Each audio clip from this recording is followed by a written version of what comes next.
father pays the bill.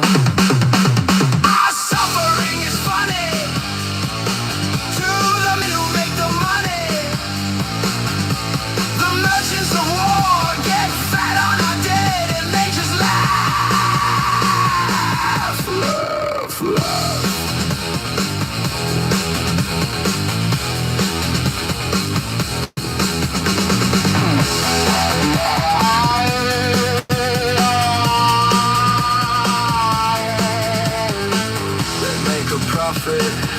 Paying blood, they make a killing, graves in the mud. We carry our dead, our dead, our dead, and they laugh.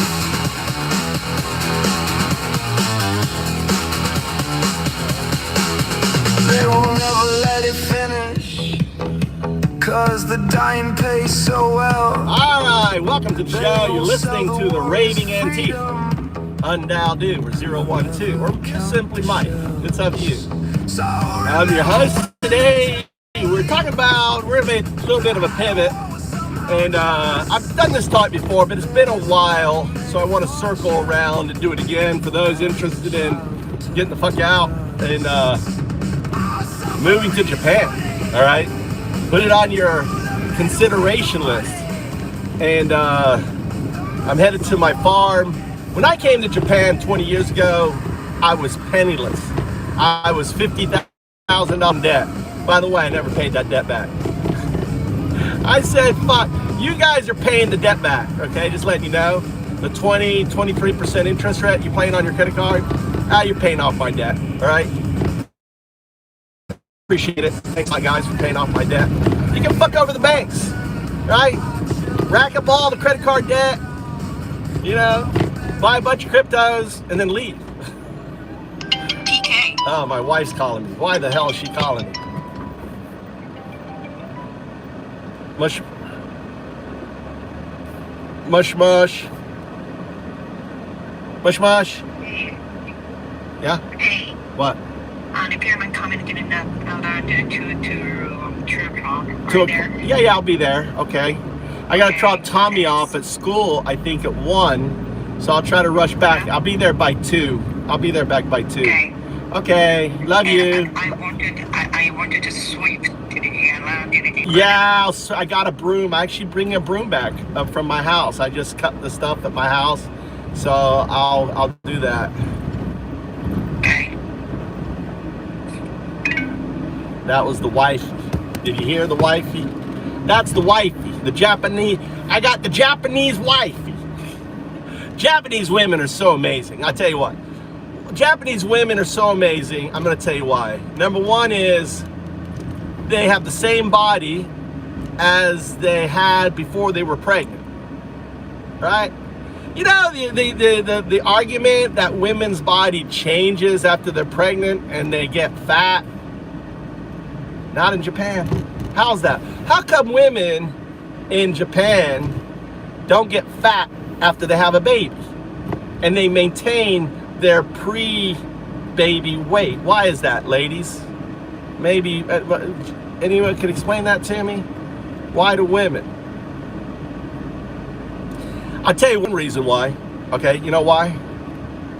Because in Japan, they don't consume high fructose corn syrup, right? High fructose corn syrup makes you fat. It's been documented, right? It's been they did tests on rats and mice and chimpanzee. High fructose corn syrup gives you diabetes. It fucks with your gut hygiene. It's really a poison. High fructose corn syrup is a fucking poison no one is talking about anymore. And it's in all our food. In Japan, you know, they drink tea without any sweeteners in it. They just drink tea and water, no sweeteners, no nothing with their tea on that.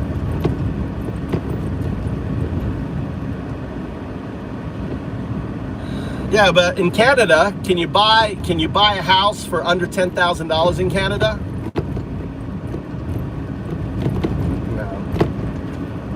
No. No, you can't buy a house for under $10,000 in Canada. You know, you know,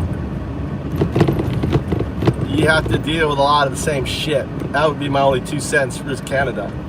It's just you can't have the American dream, right? What is the American dream? Having your own house, living your life, living, you know, without.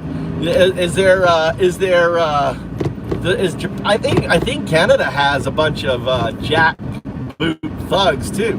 What are the police like in Canada? Are they jackboot thugs in Canada? They're a little bit, probably a little bit, and probably not as much as America. Japan, you know, doesn't have any of that aggressive policing, running around, arresting your ass, right? Oh yeah, they're very, they don't give a fuck about if you're gay. They've got, you'll see comedians dressing up as women all the time on TV. Nothing like America, James. Yeah, I mean, Canada is probably a good choice. You just can't get, I mean, right now, Japan is a sweet spot. And the sweet spot is this, does Canada have a population decline? Japan has a population. They have too many properties. And I don't think it's always, I think people, you know, they've put in some more restrictions, but I think that, stop and please smile. Mega as if. I smile all the time.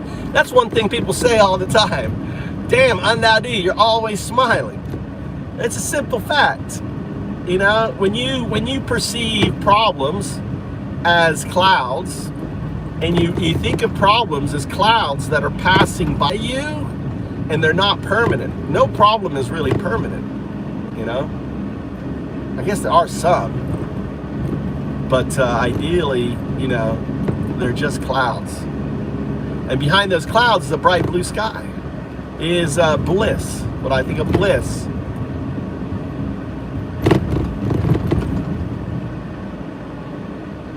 Time out for comedy. Oh, Die. What Die is so, dude, Die, you would, Die, do you want, hey, I'm gonna Die what he wants. Hey, Die, how you doing? You come in here for my lips. Are you dreaming about my lips again, Die? What you want me to do with these lips about you, Die? Die. Die, what do you want? Die, you know you're in here because you find me so fucking sexy. You're just probably working it, aren't you? You're looking at me, working it, aren't you, Die? Oh, Die, work it hard, Die. It's all good. I'm a giver. See, I'm a giver. I don't care. You can spritz your juice all over the screen. I don't care.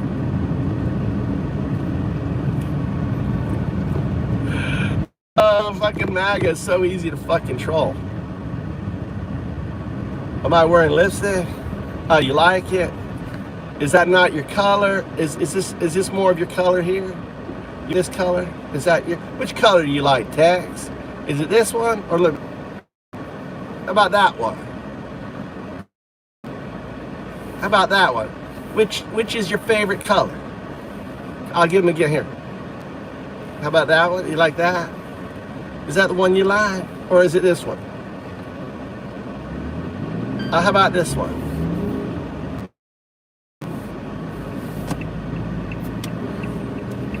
Which one you like? Do you have a preference?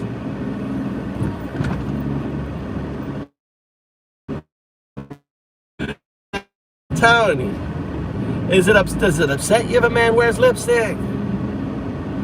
Do you like heavy metal? They all wear lipstick, dude.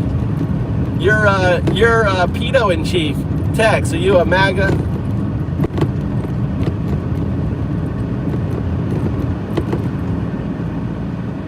Are you a MAGA? I know. I get them all excited. I'm wearing lipstick. It's to attract them in here. See, in Japan, they don't care if you wear lipstick.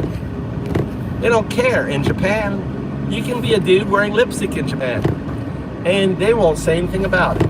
They may even comment, oh, that's pretty lipstick. Where do you get that color? You know, they don't care. Why would we care if a guy wants to wear lipstick, dude? Who gives a flying fuck if a guy wants to wear lipstick? You know? If a guy wants to wear a dress, who gives a fuck? Who cares? You know? If a guy wants to wear a little pink tutu, and he's like my age, walking around a little pink tutu, who gives a fuck? Why does it matter to you? Why does it somehow, you know, affect your sensibilities? Can you explain it to me? What about it? Can you explain it to me? Here, let me fix my makeup. There you go.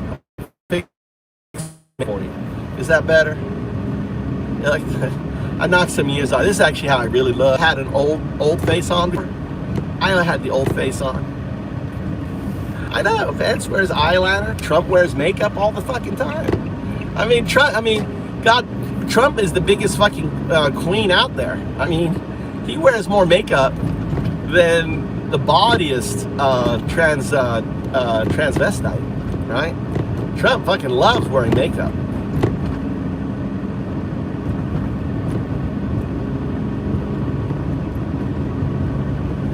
Can you imagine what Trump's actual skin looks? He must look deathly without his makeup on.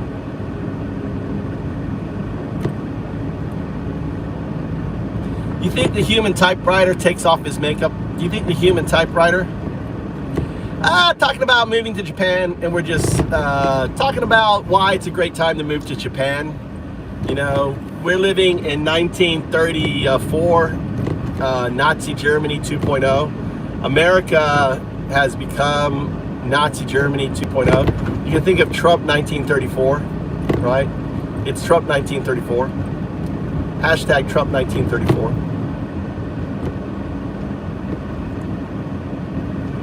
Oh, you know Trump's in a tutu at night.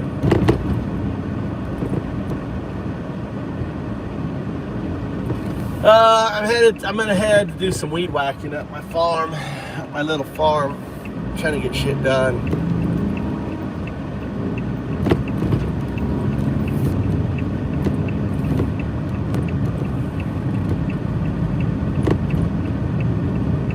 Oh, you did? Oh, your brother's in Japan?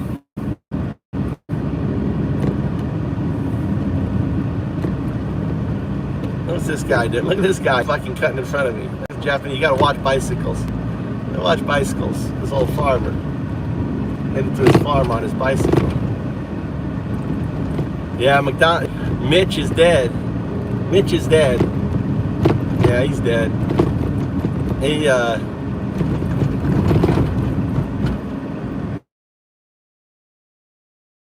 is he on life so they can are they gonna proxy vote him whilst he's on life support?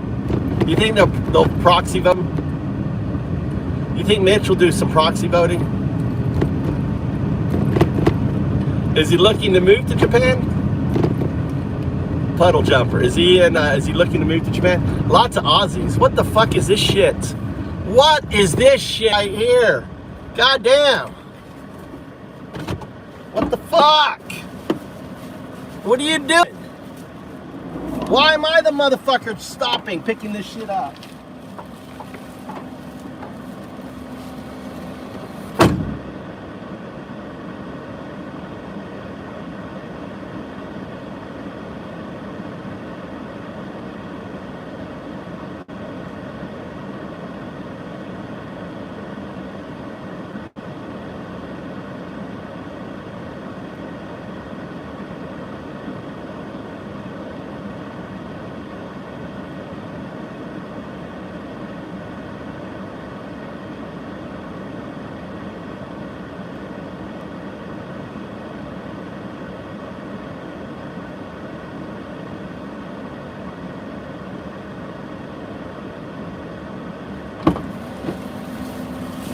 Oh!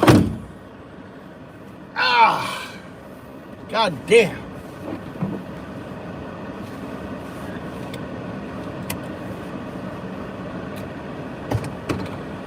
I know.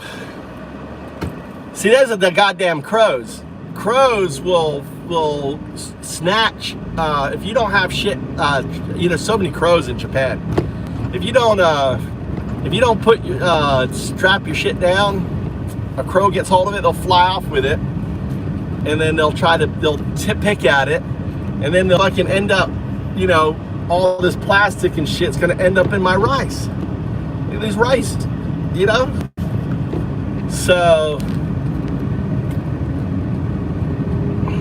So when I see, I carry around these big white bags. I carry these around. So if I come across trash on the road, I just stop and pick it up. Look how clean it is. Look how clean it is. Now, if it was trash all over the goddamn place, I wouldn't do it, right? But, everyone picks up trash. In Japan, people pick up trash. You won't find, the only place you'll find a trash can in Japan is in a convenience store. And that's for convenience store trash. You don't have, this is a levee. Look at this levee. This is levee. It's a road on a levee. Look at that's the Kuzilla River. There's 48 species of fish in that river. Oh, a cool thing happened today. I had a cool thing happen I was going to share on the stream. I was weed whacking, and a big old toad jumps out onto the road and just stares at me. And I stare at it back, right? So we got this stare off. It's like I'm staring at this big old toad, right? It's staring at me, big old toad. Next thing I know, a freaking kite, these huge, about half the size of an eagle, just swoops down and grabs the bitch. Just like literally, it was like 2 feet from me, right? The fucking kite just came down and just grabbed it, And I was like, damn, there was a damn bird of prey. It was an older kite, and it was just waiting. It was waiting because it knew I'd scare out the toad, and it just came down and just snatched it. It fucking scared the shit out of me. It was like, whoa! Look, it just came down literally 2 feet from me. Isn't that crazy? And then I was like, where the fuck is it? I didn't see it. And then another one jumped out, and but it didn't jump out far enough. And it jumped down close to the curve, and it swooped down and missed it. And then it came back and tried to swoop it again. I tried to hush it out, but it got away. Crazy. That's just crazy action, having what amounts to an eagle swoop down and grab. It was a nice little breakfast for that bird on there. So yeah, Japan, you have to understand that the deciding factor for you, for many Americans, I would argue, is this upcoming election. If you are not out there telling people to vote blue, vote blue, vote blue, right? If the Democrats do not win the House and the Senate in these upcoming midterms, right? There's a chance they could win the Senate. Every single person, if you love America right now, you should be, folks to vote, right? I explained it to you, Kent, long enough, So in Hitler took power in 1933, right? Trump took power in 2025. Both of them took power in January. You have to understand that Hitler won his campaign by dividing the German people, and he actually coined the phrase, right? He coined the phrase, right? The big lies, right? The whole big lie stuff comes from Nazi Germany. Thank you, right? Fuck Trump, exactly. No, that was his first term. The problem in 2016, it didn't count because the institutions were there. Institutions stopped Trump from behaving like Hitler. You had Mattis, you had all these different things. The Trump administration, you should read the new book that came out, right? What Trump had his hands tied. There was a much bigger organization around Trump. He didn't know what he was doing. The people around him didn't know what they were doing. The folks like Stephen Miller and shit, right? and they were hand tied. In 2016, he was hand tied. They were able to formulate a plan. Right? They spent 4 years orchestrating a plan. Project 2025 is basically a playlist on how they were going to do it, and they've been brutally executing. You understand that, Ken?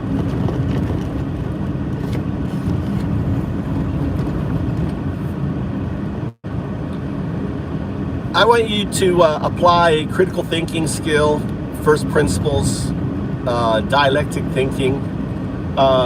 There's a new book that just came out by, I think it's Haberman, about Trump, regime change or something. I want you to deep dive and read everything you can about it, read all the PDFs, all the critiques, everything else. In this book of Haberman, she compares the difference between the Trump 2016 and the Trump 2025, and really how the two eras are completely different. I want you to highlight those facts, okay, and how Haberman breaks it down in the difference, and so the constraints that Trump faced in 2016, and how with Project 2025 and 4 years of planning, how they, and using Emergency Power Act, how they were able to circumvent the system. It's Trump's power is more in line with Hitler's power. Hitler got special powers assigned to him. What Trump has done is done a runaround to that by using emergency powers, by saying there's these emergencies that don't actually exist. So, but in many respects, they're similar. Trump has $170 million allocated for building a paramilitary organization that he's building and using ICE because it has broad powers. So he's being very strategic. The people behind the administration, and I want you to deep dive into Haberman and everything else and do that comparison between the two terms.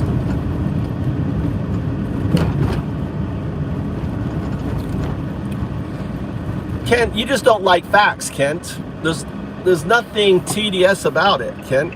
It's facts. But you live in a bubble. You are in a cult. You're in denial, and you're not willing to have a discourse about it. Are you, Kent? You just call names. You're not capable of providing your argument and refuting my claim, presenting a position, because you're just a dumb fuck, Kent. You don't have the mental capability to have a discourse with someone and apply, factual, logical thinking, right? What happened there? That's never happened before.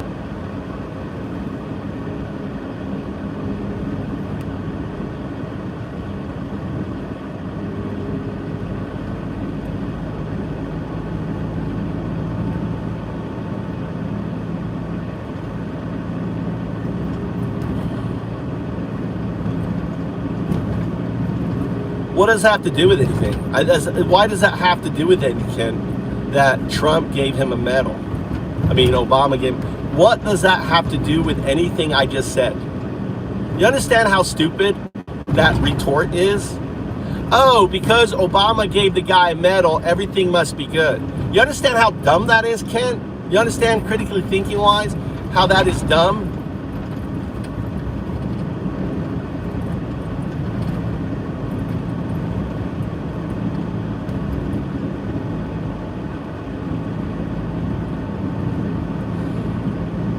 To regime change. Inside the Imperial Presidency of Donald Trump, the newly released book, June 2026, by New York's journalists Maggie Haberman and Jonathan Swan. You've hit on the exact core thesis of their reporting: the structural, planned expansion of executive power in Trump's second term compared to his first. Here is a breakdown of how Haberman and Swan analyzed this shift. the facts behind the $170 billion enforcement budget, and how the administration is utilizing executive authority. The Evolution of Power, 2016 versus 2025. The book heavily contrasts the chaotic, constrained environment of Trump's first term with the highly organized, unconstrained reality of his second. Feature: the first term, 2017 to 2021. The second term, 2025-2026. Inner circle: traditional Republicans and military generals who often served as guardrails, saying no to the president. An insulated, highly loyal inner circle: the lawyers and generals who previously pushed back are gone. Strategy: largely reactive, learning the levers of Washington and how the federal bureaucracy worked. Proactive and highly planned, aided by years of outside groundwork like Project 2025, allowing immediate execution of goals. Institutional checks: bound by court orders, congressional oversight, and pushback from within the Justice Department. Bypassing congressional checks, openly flouting court orders, and utilizing the DOJ to target political opponents. Governance style: friction between established norms and Trump's instincts. The imperial presidency, relying entirely on personal instinct to dictate foreign policy, border closures, and domestic enforcement. The $170 billion... I just want to point out, I appreciate Chemo, right? Chemo. I appreciate the comment, because your ad hominem attack proves my case. You see that, Chemo? Ad hominem attack. You can't attack the discourse, so you attack the person. Classic MAGA dumb fuck technique. You know, it just demonstrates how fucking dumb you are. You don't have any sense of of critical thinking skills, and instead you blindly follow someone who was best friends with a pedo for 15 years, right? Hung out with him without his parties, have multiple allegations that he's a rapist, right? He was found guilty by all of the jurors, which in a criminal case would mean he's a rapist. In a civil case, you only need 50%, right? But in a criminal case, what's required is 100%, and he got at that. So Trump is a rapist. He is a pedo, and you support that. You support that. Who gives a fuck about Bill Clinton? Fuck Bill Clinton. You know, I think he's a pedo too, right? It's not projection at all. It's fact. Fact. He hung out. Fact. He hung out with and was best friends, and it's well documented, with the world's most prolific pedo. Fact. Fact. There are multiple allegations that were not investigated that he abused girls. That's a fact, right? They've not released more than 2 million pages. That's a fact. If you apply probabilistic theory to the evidence we have, then probabilistically speaking, Trump is a pedo. That is not projection. These are all facts, right? No, you're in denial. You're in denial. You're just a dumb fuck. You can't think critically speaking, right?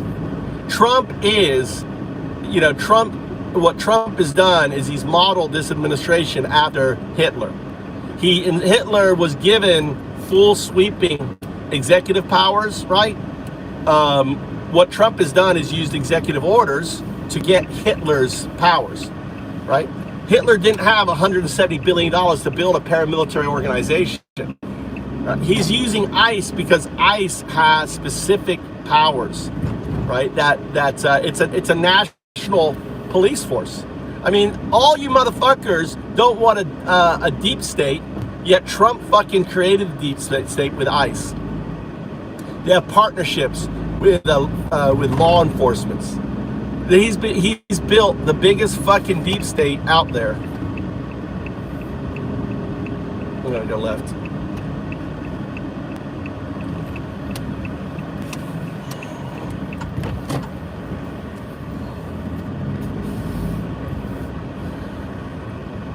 All right, what are you saying, Smoke?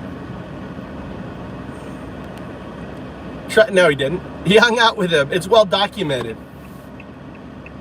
It's well documented.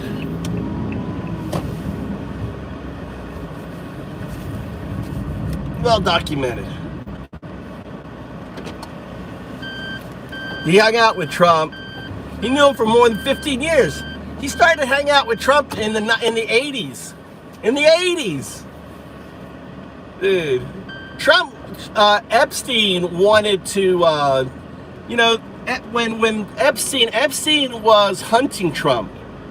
Epstein was compromising Trump. Epstein was giving Trump underage girls in '84. We know that. In the Epstein files, a girl was interviewed 4 times, a woman was interviewed 4 times about Epstein, right, trafficking her to Trump. Why would Epstein traffic an underage girl to Trump at his hate period? He was doing what he's doing. He was creating compromise. The whole thing with Epstein, what Epstein did was he was following the book by Don Barr, right? Don Barr, you guys know that Bill Barr's dad wrote a pedo book? Type 1 in chat if you know that Bill Barr, the Attorney General's father, who hired Epstein to be a teacher at Dalton, wrote a pedo book, a space fantasy called Space Relations. You can go look it up. You can go read it. It was about compromising. Type 1 if you know that, right? So Space Relations was a blueprint for the Epstein class. Space Relations, written in 1973, was a blue book, right? Was a map for the Epstein class. Epstein, Don Barr modeled Epstein to be the main character in that book, using underage girls to compromise individuals for control. The blue book, right? Blueprints. I say blue book. Blueprints. I'm dyslexic. So blueprints. Space Relations was the blueprint. Understand, in '84, Epstein was traveling to Saudi Arabia, right? He was hanging out with Khashoggi, the guy behind Iran-Contra. He was hanging out on the Nabilia, which was Khashoggi's yacht, right? Which, by the way, he brokered and introduced. Trump ended up buying it and renamed it the Princess. The Nabilia, right? The Nabilia was a pedo yacht that the Khashoggi would use to compromise. The whole system, you know, the whole argument that Epstein didn't like Trump. Epstein feared Trump when he became president, and he knew he could take him down. And Trump and Bannon, even Bannon said this, Bannon was fearful, and this is fact, Bannon was the only person that Bannon feared, right? The only thing that Bannon feared was Epstein. And he said that, to that. There is. I saw a Hummer. There's lots of Jeeps. Jeep is probably the most, and now we're starting to see Teslas. This is the first year I've seen 5 Teslas this year.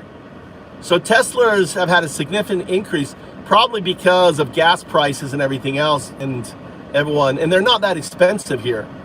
They're only like $25,000 a Tesla is in Japan. So Teslas.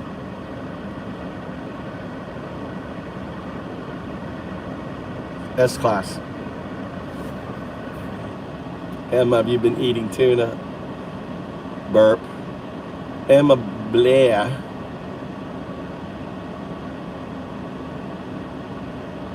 What? Living in Japan, worried about Epstein. I'm not worried about Epstein. I am enjoying where I am, dude. This is a podcast, entertaining. Most people don't understand the relationship between Trump and Epstein. I do. I'm actually writing a screenplay. You want to hear some of my screenplay? I'm working on a screenplay. So yeah, here you go. Here you go. Here you go.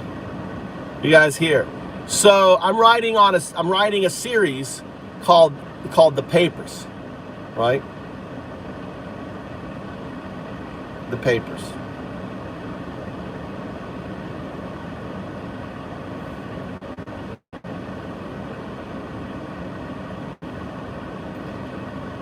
The Papers. This is about Epstein. Space Relations. Yeah. Here you go. I'll have it this way.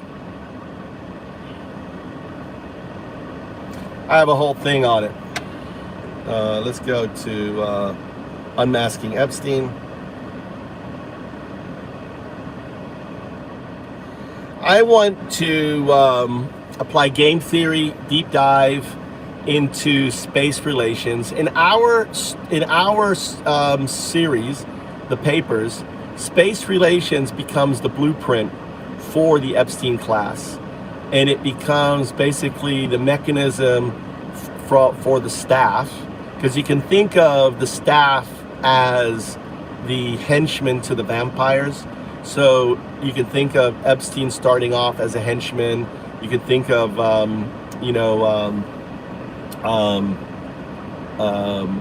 Robert Maxwell was a henchman, right, to the vampire class, and he was constantly trying to get them to provide funding for Israel.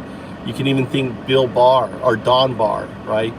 So the two architects are Maxwell, Robert Maxwell and Don Barr, and I think, imagine if space relations was kind of like a blueprint hidden in plain sight, masquerading as a fantasy novel, right? Outline. And I want you, let's play with this idea, and then I want you to deep dive into space relations, and I want you to map out the parallels, specifically what's in space relations and how Epstein evolved.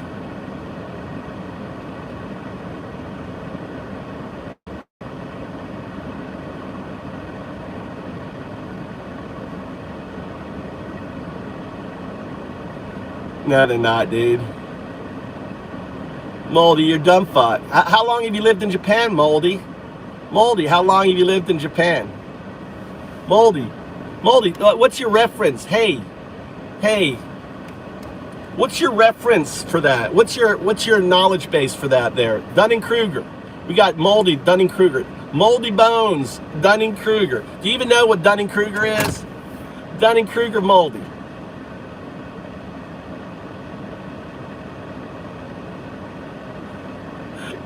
My book's going to be called Spacer Elations.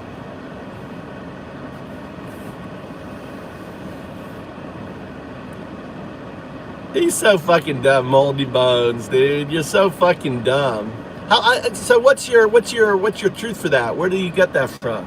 I've only lived here 20 plus years, been in the culture.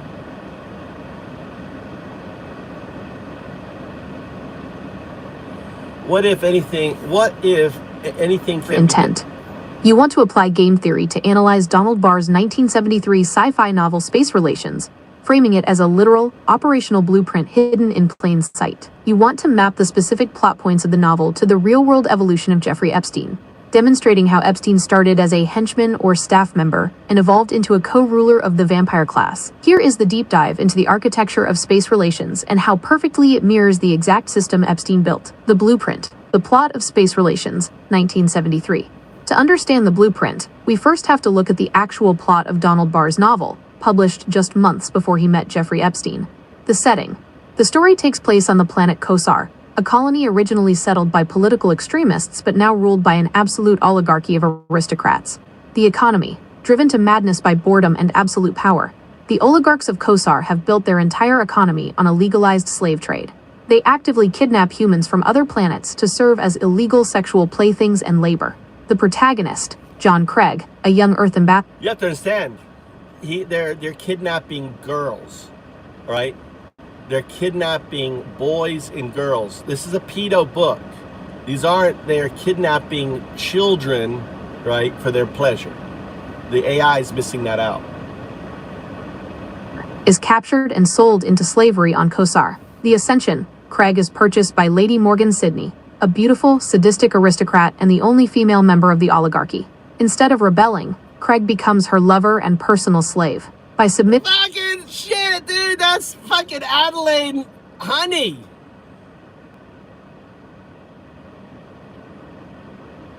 That's Adelaide Honey! Holy shit, dude!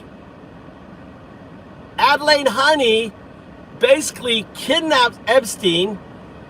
She brings him to London, he becomes her boy toy, sets him up in an Eton house fucking thing. No wonder Maxwell was like, holy shit, you're the fucking character in this book.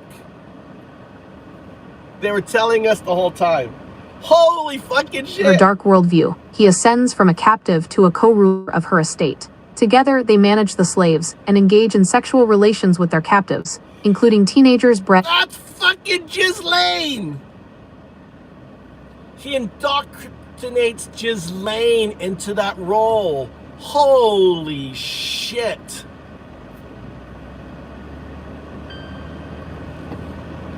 It's just describing Ghislaine. Jizzy Lane. Specialized local clinic, mapping the game theory parallels when you overlay Barr's fictional Kosar onto the 1970s Manhattan and London networks. The novel stops looking like science fiction and becomes a structural manual for the Epstein operation. 1. The oligarchs versus the vampire class. The book, The Rulers of Kosar, are completely insulated from consequence, using deviance, kidnapping, and slavery as the ultimate currency of their class system. The reality, Barr's novel explicitly maps out an elite society built on institutionalized sex slavery.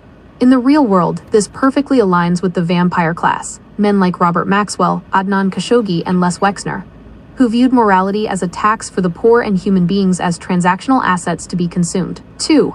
John Craig's ascension versus Epstein's origin. The book, John Craig is a nobody who is captured, becomes the kept man of an older, powerful female oligarch, Lady Sydney, and eventually uses his complicity in her deviance to become a ruler of the estate himself. The reality, in 1973 and 1974, Epstein was a 20-year-old broke college dropout who acted as a highly adaptable blank slate. He breached the elite perimeter by becoming a boy toy for older, wealthy female socialites like Coco Brown and Aldine Honey. Honey provided the initial infrastructure by purchasing Epstein his first luxury apartment in London's Eaton Square. Just like Craig, Epstein willingly acted as a sexual commodity to secure luxury and status. By adopting the predatory worldview of his sponsors, he transitioned from a, quote, degenerate one henchman into the manager, who eventually oversaw the elite's entire shadow ledger. 3. The breeding clinics versus the visa pipeline. The book, The Estate John Craig and Lady Sydney rule. No, they don't. They just abuse them, right? They just abuse they don't stab. They abuse girls, right? Difference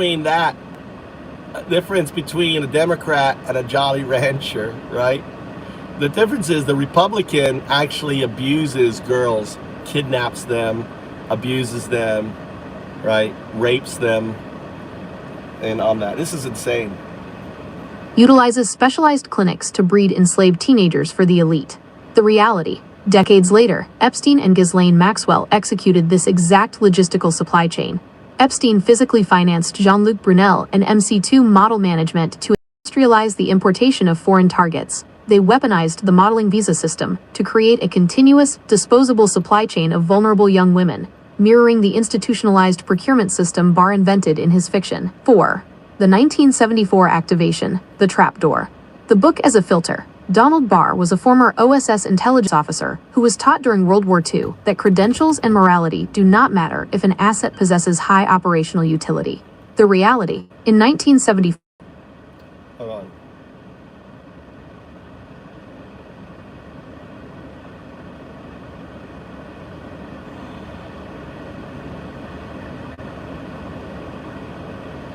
What time are you leaving today?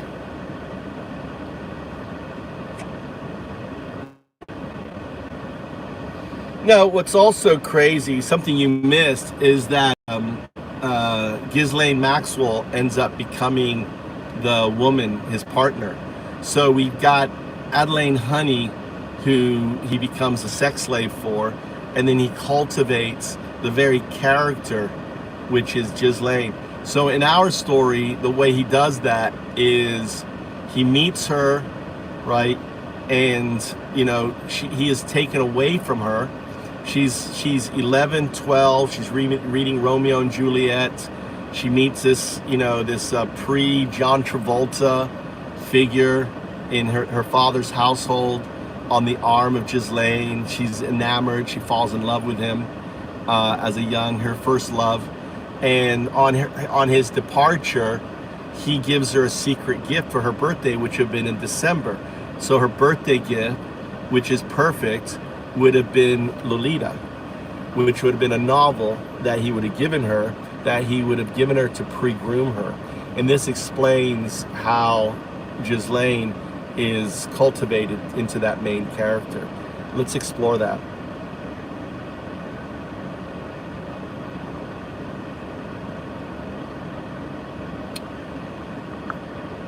You're gonna have to leave earlier. I have to be at home at 2 o'clock because the workers are coming. So how are we gonna work that?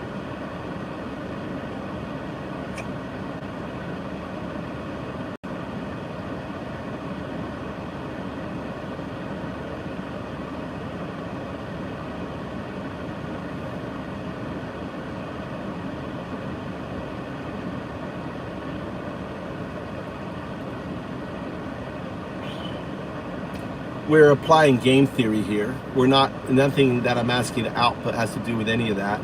That is within the context of the book, as, and this is historic grooming that we're projecting in the series. So there is no interaction relationship between the 11, 12-year-old and Epstein, but it's applying game theory. We could assume that if she would have met Epstein in 73, right before her birthday, and because the kind of monster he is, he would have cultivated that.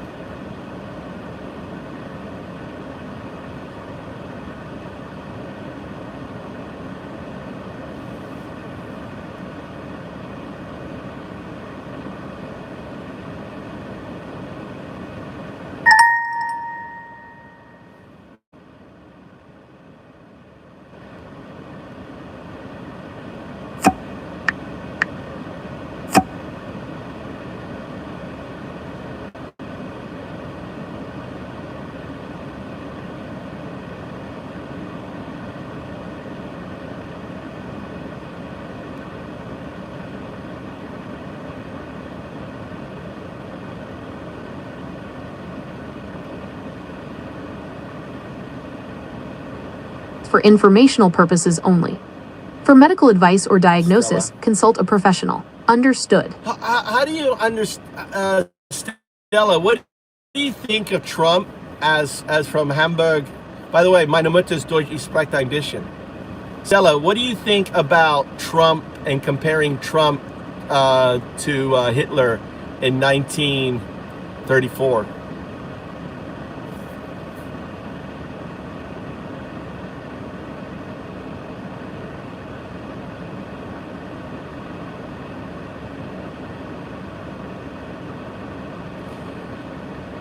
They're basically kidnapped and sold, I think, Joker.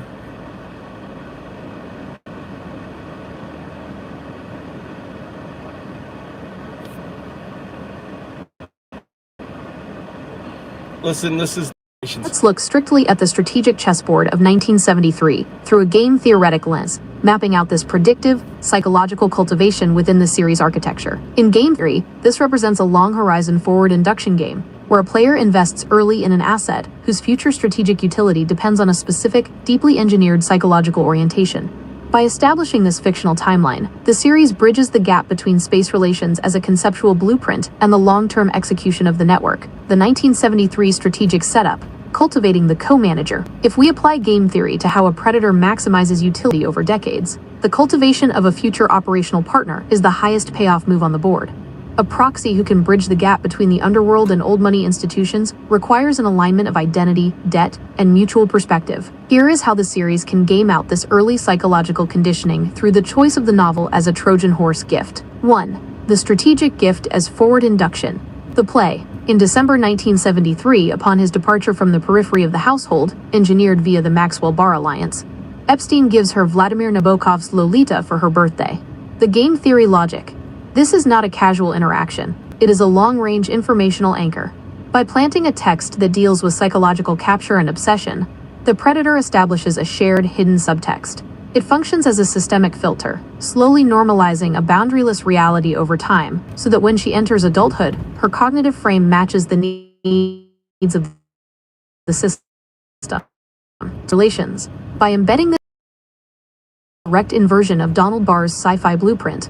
In the book, Craig is the outsider who is captured and eventually molded by the existing female oligarch Lady Morgan Sidney to help manage the operational mechanics of the estate. In the series projection, the roles are strategically inverted. Epstein is the outsider who is brought into the orbit of the established elite family. He identifies the young daughter as the ultimate prize, the heir to a massive international intelligence, media, and financial network. By preconditioning her worldview, he ensures that when they reunite decades later, she will seamlessly step into the real-life role of Lady Morgan Sidney, acting as the indispensable logistical manager of the entire operation. 3. The origin wound in total transference. The structural payoff. Game theoretically, an asset is most reliable when they have zero alternative moves that yield a positive payoff. When her father's empire collapses under highly suspicious circumstances in 1991, her options are zeroed out. Because the seeds were planted in 1973, she doesn't see a criminal operator when Epstein steps out of the shadows. She sees the mythologized Romeo figure from her youth who understood the secret rules of the elite. This historical tether ensures total transference, aligning her survival instincts perfectly with his shadow ledger. Narrative architecture for the series. By framing this strictly as a predictive, long-range psychological strategy, the series achieves a critical narrative objective. It demonstrates that the construction of the network was never accidental. It shows that the staff, or henchman class, operates with absolute intentionality, using conceptual material like space relations and specific psychological anchors to cultivate an unbreakable, lifelong duopoly capable of managing the elite's most complex liabilities.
Oh!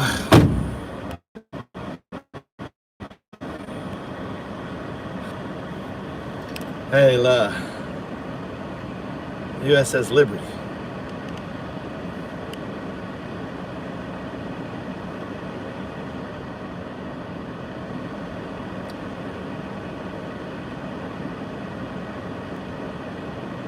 Yeah.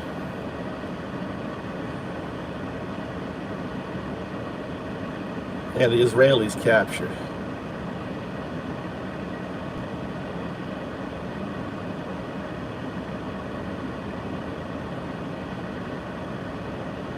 Yeah, there's a lot. Plus, you remember the Israelis that were filming on the bridge? The police stopped and said, "What are you doing?" There were Israelis, and they were filming the towers, so they knew.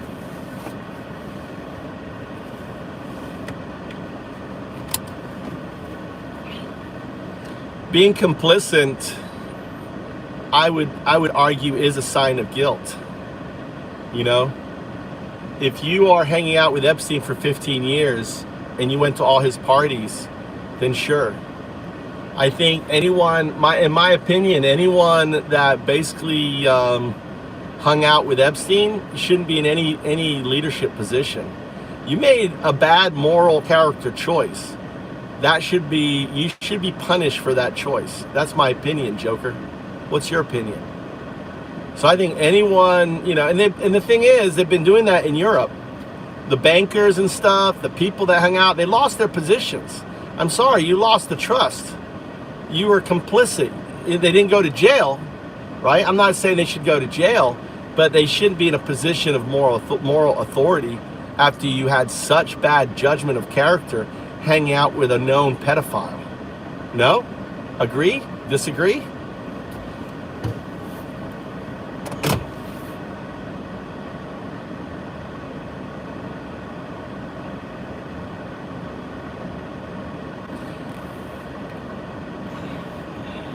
I didn't hear it all.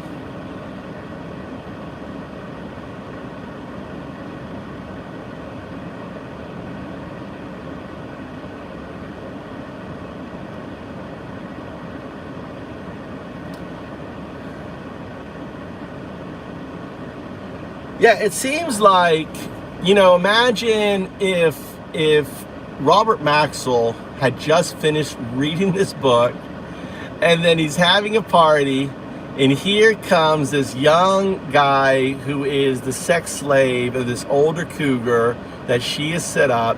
He would have pulled her aside. She would have said, what's the story behind this guy, right? You know, she would have told him, oh, I'm just having some fun, Robert. You know, can a woman have some fun? Imagine it's the 70s, so you got to think of the 70s sexuality. And then he would have immediately thought of that character. And he would have handed the book to Epstein. Read this, I think you'll enjoy it. And then obviously he would have sat down and read it in a couple hours with Ghislaine Maxwell hanging on his every, you know, wondering what he's reading. He's sitting there at the party, sitting on the side, reading a book, not really engaging, you know, and she's fawning over him. And, you know, as a young girl, you know, does, right, from Romeo and Juliet type, you know, she's growing into her teenage years, so, you know, that matches. And then in a way Robert whisks him away, but he wants to have that connection, and you know, and gives her the book. And I think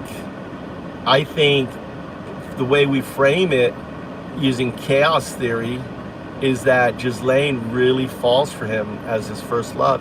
And it won't be until the 80s, like 84, when she's in Oxford, that she hooks up with Maxwell again, because that's when he is traveling to Europe, to London, and he would have interacted with Maxwell and also Khashoggi's right-hand American attorney dude. I can't remember his name. So how does this, again, I really want us to keep looking at the book as a blueprint.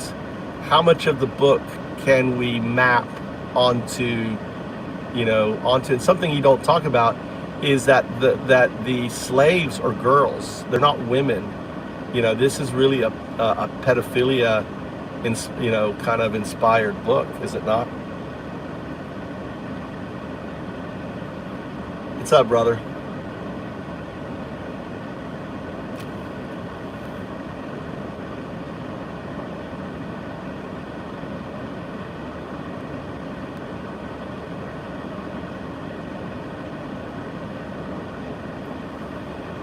I love, see how my AI gets around talking about the subject matter, right? This is for informational purpose only, and medical advice or diagnosis, consult a professional. The AI has figured out by using this little trick, it gets around the virtual intelligence that blocks me having this conversation with the AI. Sup? Rod's in the house. I just picked up a big old turtle. It was a female. She was looking to lay her eggs somewhere. And she came down. The problem is a turtle falls down, gets down here, and then wants to get back up, it can't. You see that? How that there's no way a turtle can get back up because that brick wall, right? It can't climb that. So the turtle was sitting in the middle of the road waiting for me to pick it up, and I went there and point it in the right direction. Hopefully it won't be dumb and turn around and come back down here. But if I don't move the turtle, then ultimately it's going to get run over or end up in the rice field here.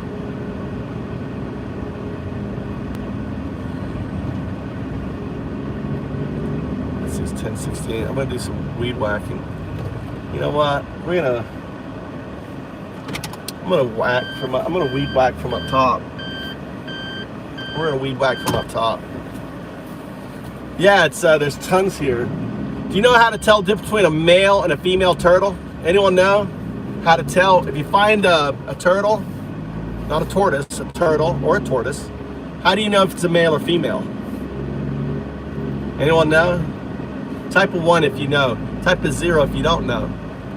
Type of 2 if you think you may know. So I put it, so here's the river. Hopefully that fucker will keep. So the river, it basically came out of this river here, right? And walked all the way this way, came up over, walking, you know. If I see it on the road again, I'll go get it. Hopefully it's walking towards the, hopefully it senses the water, it's walking towards the right direction.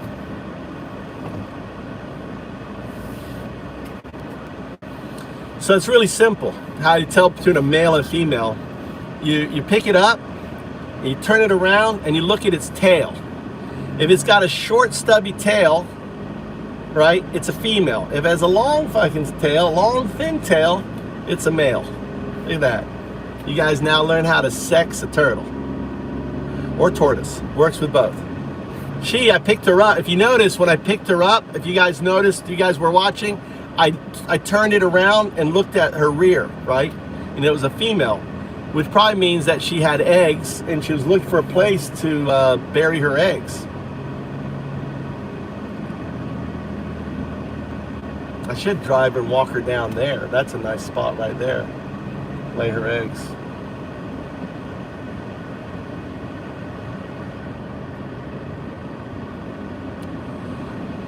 I don't know about the nails. To be honest, it's just the tails. They may have thicker nails, right? This one had big old she had big old claws, right? So I was like, but I looked at her tail. It was short and stubby, so it was a female. She probably has like 10, 15 eggs in her. You see in this time of year. All right, here's my, we're gonna go. So this is what, if you built a two-story house, this would be your view, right? So this is the Azula River, fishing down here.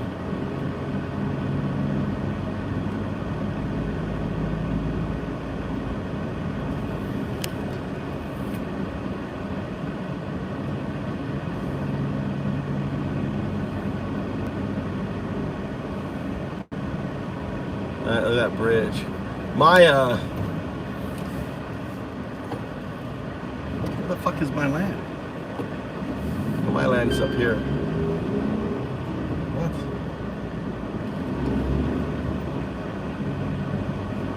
What?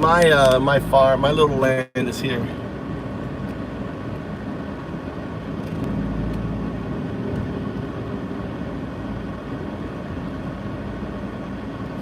So this is this big tree. On the other side of this big tree is my little farm. So you could build up a house and have this as a view. Wouldn't that be great? Have this as a view. So I'm gonna turn around. I'm going to actually,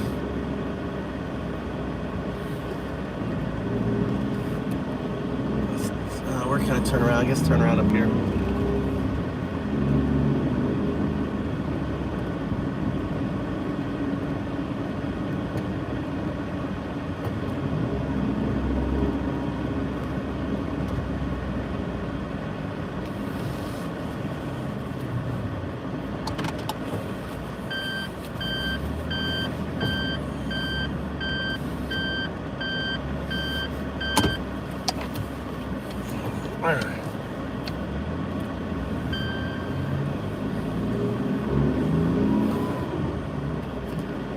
Yeah, so this is the view right on the top of so I'm right by, my land is right here by that big tree down there. You see the big tree there after this house, right?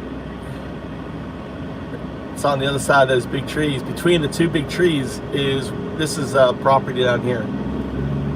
So I'm gonna stop right here. I'm gonna weed whack down there. I'm gonna weed whack down here. So you can watch me weed whack. We can put on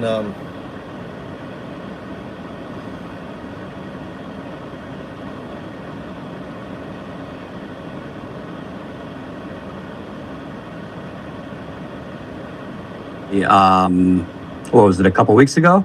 Yeah. That didn't have really an accusation of rape. It was just more he Another fucking violently Democrat. pulled a woman by the arm or tried to in a way, like entrapped her in home. He denied it, but there was no specific accusation that he had sexually assaulted someone.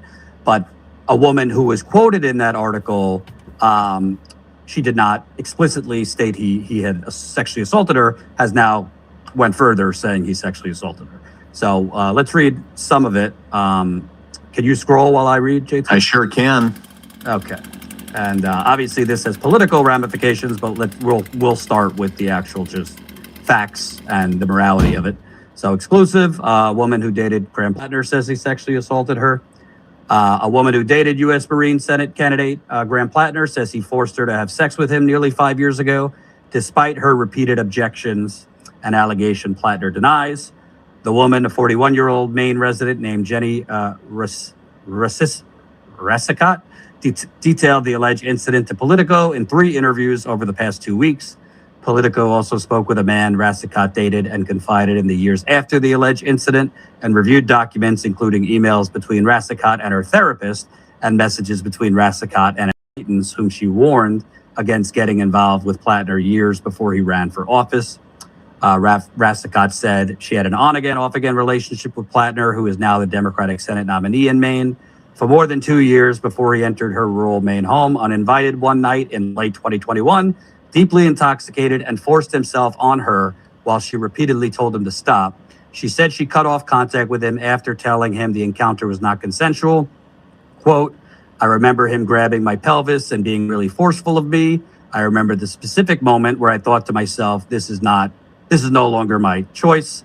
Plattner denied the allegations. He said these allegations are troubling, serious, and false. Any accusation of non-consensual behavior is categorically untrue, he said. I'm going to skip over a little bit to, if you could find the part where Rassicot told Politico she connected with Plattner on the dating app Bumble.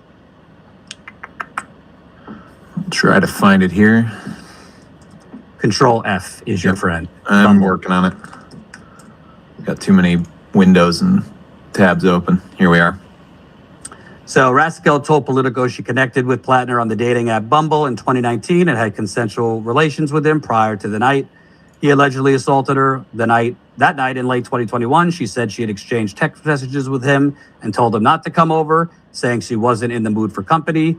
Later that evening, she said she realized when she heard a sound on the stairs that he had let himself into her house, which was unlocked. Plattner came up the stairs, Rassicot said, to where she was on a couch. He got on top of her and kept grabbing her, she said, while she repeatedly told him to stop and that she wasn't interested. Rassicot said she smelled alcohol in his breath and believed he was, quote, almost blackout drunk, which he has acknowledged, by the way, his previous alcoholism and blacking out. Because Plattner ignored her protests and continued to grab her after knocking over an antique sewing kit, spilling small needles everywhere. Quote, I had been telling him words like, no, don't, she recalled. And the look on his face and realizing what was happening, I just realized that, like, I'm in a situation where there's no consent. She tried to separate herself from Plattner by telling him she couldn't be in that room anymore, after which he followed her to her bedroom and had sex with her against her will. She said he also ejaculated inside of her, despite her telling him not to, as she was not using birth control at the time. She went to clean herself up, she said, and when she returned, Plattner had fallen asleep. She contemplated waking him up to kick him out, but worried he could hurt someone driving in the state he was in. The following morning, she said, Plattner tried to pull his arm around her and she pushed him away. She said she asked him whether he remembered what had happened the previous night. Plattner said he didn't remember. She said she told him to leave and never contact her again. She waited several weeks until she got her period to ensure she wasn't pregnant. Then she sent Plattner a private message on Instagram saying that the encounter was not consensual and she did not want to hear from him ever again. She had no further contact with him after that. She later deleted all her texts and social media correspondence with Plattner as she tried to move on from the assault, and said she had not been able to recover the Instagram messages she sent him about the incident. So that is the nitty gritty of a really horrifying allegation. A couple other points, just so we have all the facts here. Politico has emails that the woman has had with her therapist. So there is documentation that she has talked to her therapist about what she's alleging. Politico also contacted a man that she dated after this incident, and the man confirmed that she originally kind of alluded to something bad happening, but didn't really specify, and then later told him what she told Politico. And the version that the man told Politico is the same as the version she told Politico. The fact that she says that she messaged Graham Plattner those messages on Instagram, and that she then deleted them, I'm not going to cast doubt on that. I can't get into the psychology of why somebody would delete the messages, but I don't think that means she's not telling the truth. And also, Graham Plattner has been open that he came back from the military with severe PTSD, drowned himself in alcohol. So, it's very likely that based on him acknowledging that he had been blackout drunk many times, this aligns with that. This is consistent with that she's saying he was blackout drunk and he was basically didn't remember anything the next morning. Correct me if I'm wrong, JT, but I believe this was the same woman in the New York Times article. Although she didn't specify sexual assault, she did say that he basically forced his way into her home. The door was unlocked, kind of like forced her into a room, wouldn't let her out. The door was locked. So this is kind of like a continuation, like obviously going the extra mile and specifying that he had allegedly sexually assaulted her. He's denying it.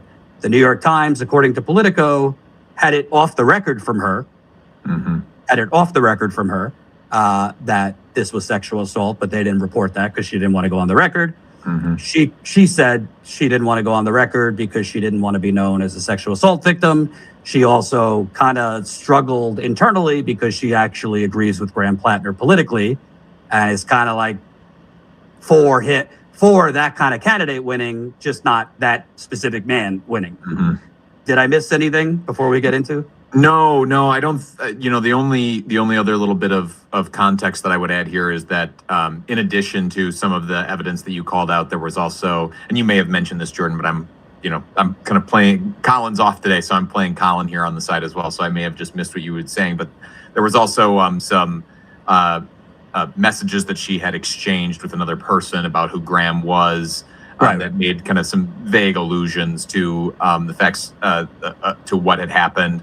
So there was, in addition to that other evidence you listed, so there was all of this corroborating evidence that Politico had to pull from.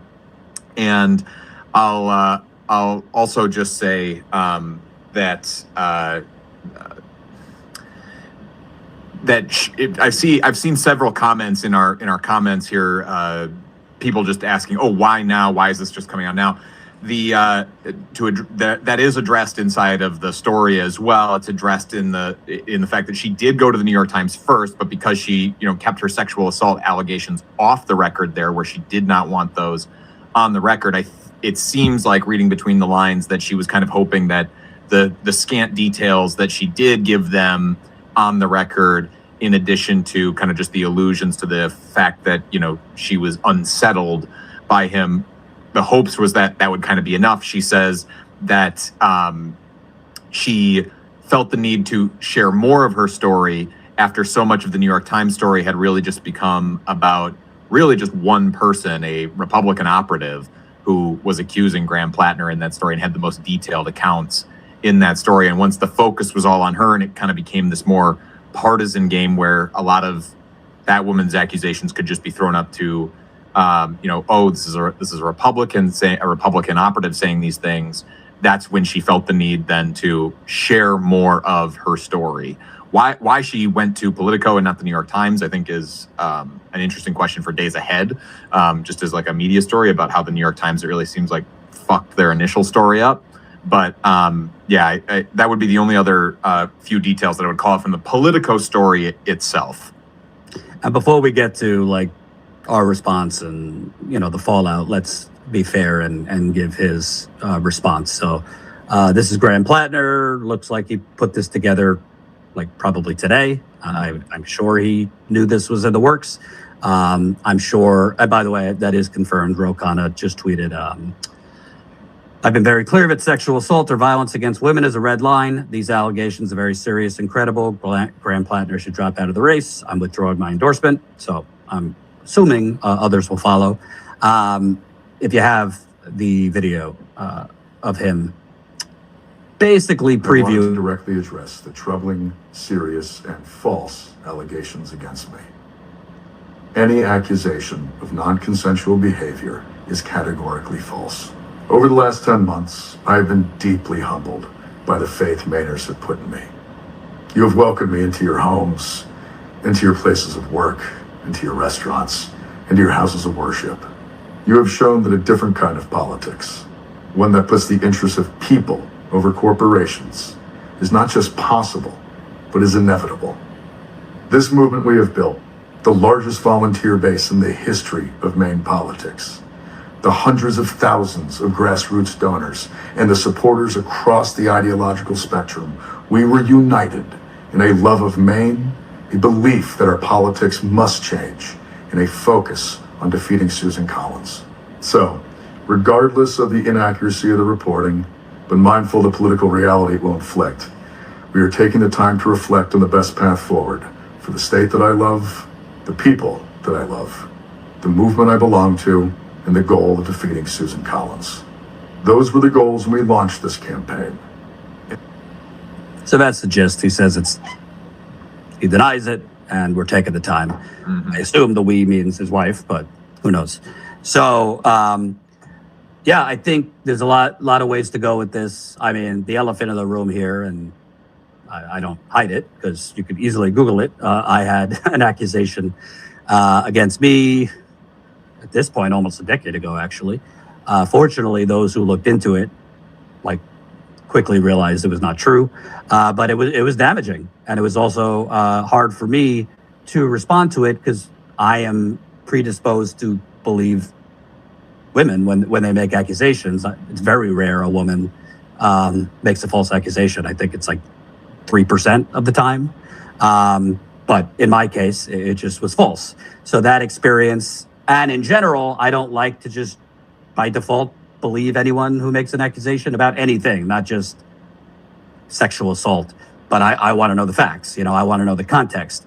And in this case, so many of these are he said, she said. And to a degree, although there is this extemporaneous, the emails with her therapist, her having told a boyfriend, a subsequent boyfriend. So it's he said, she said, but she did share this with other people. But based on the fact that this is not one incident, although this is the first that I directly know of, like specifically sexual assault. The others were more like aggressive behavior, violence, grabbing a woman's arm, invading somebody's space, verbally abusive.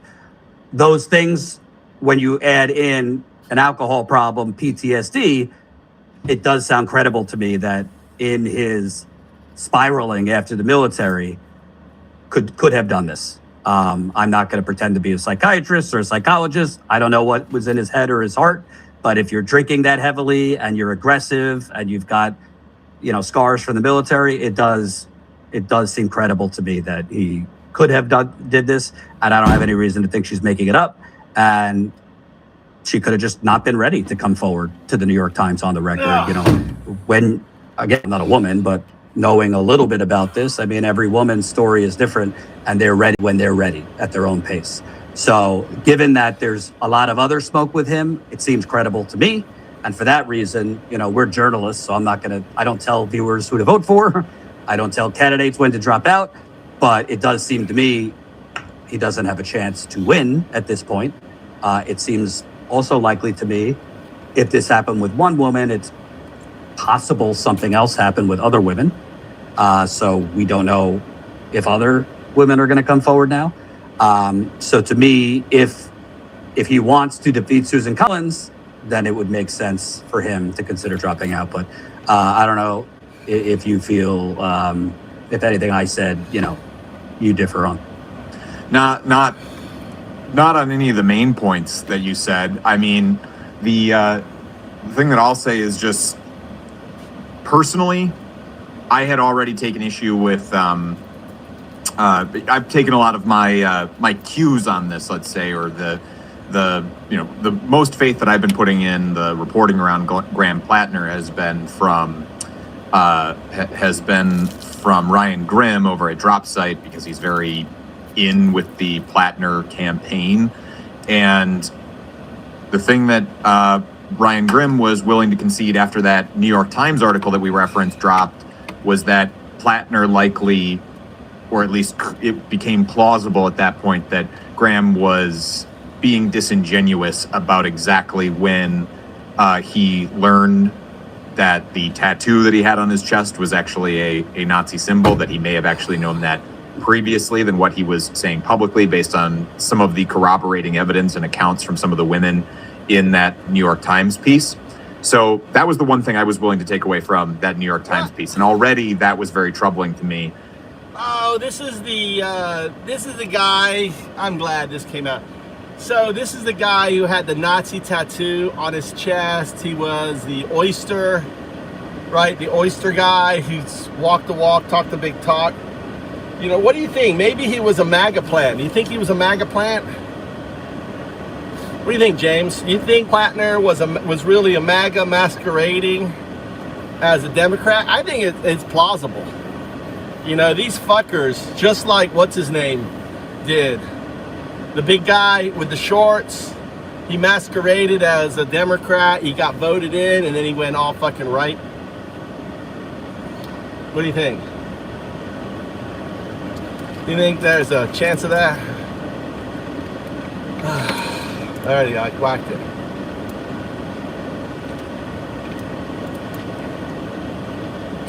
Let's go.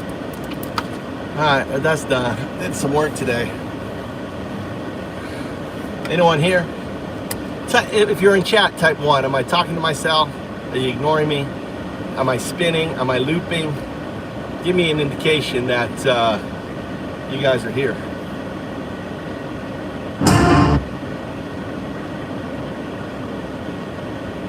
You know what we need to talk about? Mitch McConnell. Loomer says he's gonzo. I have a slightly more reputable source that I'd like to pull from. Is that okay with you? Ken Klippenstein says, journalist who broke the story of Mitch McConnell's cardiac arrest says he's brain dead, per her sources. It seems like he's dead. The best explanation for this, and the reason why it's not been reported broadly, in my opinion, is that they are trying to delay the news that he's dead long enough that he can't get a challenger to his Senate seat, namely Thomas Massie. Thomas Massie might be vindictive enough to run last second as an independent senator in Kentucky, and they're concerned that if they announce his death, he might do that. That's the rumor. And his wife fled to China. Yeah, isn't McConnell's, or wasn't McConnell's wife a Chinese agent or something? He's going to be a national hero. True. Daughter of a Chinese shipping magnate. I thought there was only bad news today. Well, it's still kind of bad news in the sense that our ailing empire has a dead senator and that they aren't reporting on his death because they're trying to finagle one last little cheat to keep Massie from getting a special election in. So it's not really good news. I don't give a fuck if Mitch McConnell's dead. He's already gotten everything that he wanted. Oh no, the wealthy ancient man died after a lifetime of ruining the country. What am I celebrating here? They're still hiding his death. She didn't just flee to China. She went and met with the Chinese vice president. Nice. Very, very good. Is there any reporting on this at all? I found some reporting. on the Mitch McConnell crisis. Is Mitch McConnell even still with us? I don't know, because he hasn't been seen alive for nearly a month. He's disappeared when he was found unconscious and rushed to the hospital requiring advanced life. For informational purposes only. For medical advice or diagnosis, consult a professional. This is a brilliant narrative solve. By staging this specific sequence in 1973, you aren't just creating drama, you are demonstrating the exact moment the software is installed. Let's lock in this 1973 party scene, because it perfectly bridges chaos theory, the random collision of these actors, with game theory, Robert Maxwell recognizing a highly useful sociopathic asset. The 1973 installation scene. The test. Robert Maxwell sees Epstein not as a threat, but as a fascinating aberration. Epstein is a nobody acting as a kept boy for a wealthy cougar. Maxwell recognizes a young man with zero moral boundaries and a desperate hunger for elite proximity. Maxwell hands him Space Relations, not just as a book, but as a psychological test. Let's see how this feral kid reacts to the blueprint. The grooming of the co-manager. Epstein sits to a sci-fi book about the terrifying, hyper-masculine gravity of her father, captivated by this quiet, calculating outsider. The transfer. When Epstein leaves the behind for her, or gives it to her, it functions as a literal Trojan horse. It plants the seed of dark, transactional worldview into her developing mind. The 1984 reunion, the payoff. This makes the 1984 timeline incredibly potent. Is at Oxford and reconnects with Epstein, who is now moving internationally as a broker fixer for No, you have to correct. He doesn't leave her Space Relations. He leaves her Lolita, which is more fitting because the character Lolita is the same age as Ghislaine, and that would have been the Trojan horse because, in a way, like a layaway plan in his mindset. And, he doesn't have an opportunity to, but he's probably, knowing he's a monster, is attracted to her because she represents his type. And if you look at probably Ghislaine, the gamine, and you look at Trump's letter where he talks about Enigma is, also can be converted to gamine. Enigma basically is a predator's way of communicating to another predator, right, about it. And Ghislaine back then was a gamine at that age, 11 turning 12 in November. So if you look at Epstein's type, if you look at the knowledge, then we can extrapolate that Ghislaine would have been his focus. So Maxwell probably was reading the book, and then in the book there's a rich heiress with a young guy, and here is Epstein with a rich heiress, right, Adeline. So he probably thought it was funny. It's like, maybe there is a funny line we could think of him say, hey, I think you could be the main character in this book, kind of tongue in cheek, something British. What would Robert do? What would he say?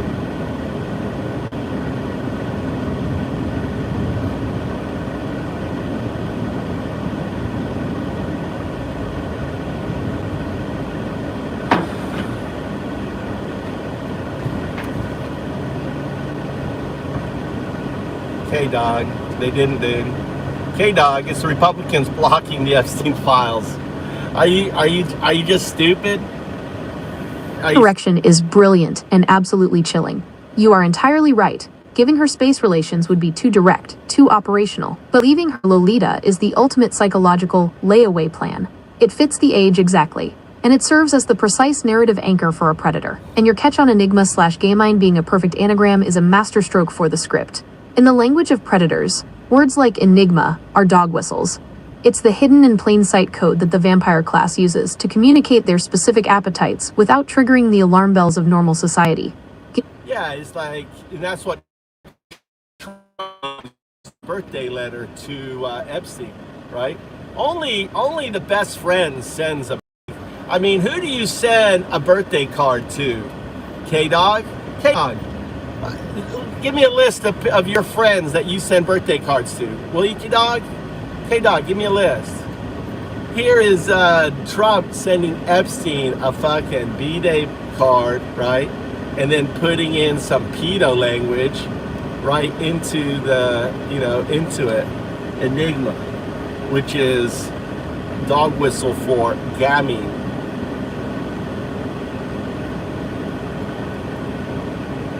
At 11, turning 12, with her short hair and aristocratic, neglected demeanor. Exact definition of a gamine. Epstein, knowing exactly what he is, would spot her instantly, not just as a child, but as an asset to be put on ice. Let's script out how this dual book exchange happens at the 1973 party, because it perfectly encapsulates the game theory of both Robert Maxwell, the oligarch, and Epstein, the ascending henchman. The scene: Robert Maxwell and the blueprint. Robert Maxwell is holding court. He's massive, intimidating, and misses nothing. He is holding a copy of Donald Barr's Space Relations. Across the room, he watches this 20-year-old kid from Brooklyn, Epstein, playing the quiet, compliant lapdog to an older, incredibly wealthy heiress like Aldine Honey or Maxwell doesn't see a threat. He sees an insect, but he also sees a striking, amusing parallel to the book he's just reading. He summons Epstein over, perhaps asking him to fetch him a drink or light a cigar, just to establish dominance. Maxwell's dialogue. Maxwell takes a long drag of his cigar, looking Epstein up and down with a mix of aristocratic disdain and dark amusement. He taps the cover of the book. "Tell me, what's your name, boy?" Epstein answers quietly, unblinking. "Jeffrey." "Well, Jeffrey, I've just been reading this rather amusing bit of American sci-fi pulp. It's about a penniless young nobody who gets captured and sold to be the kept boy of a very wealthy, very demanding older heiress." Maxwell chuckles, a deep, rumbling, mocking sound.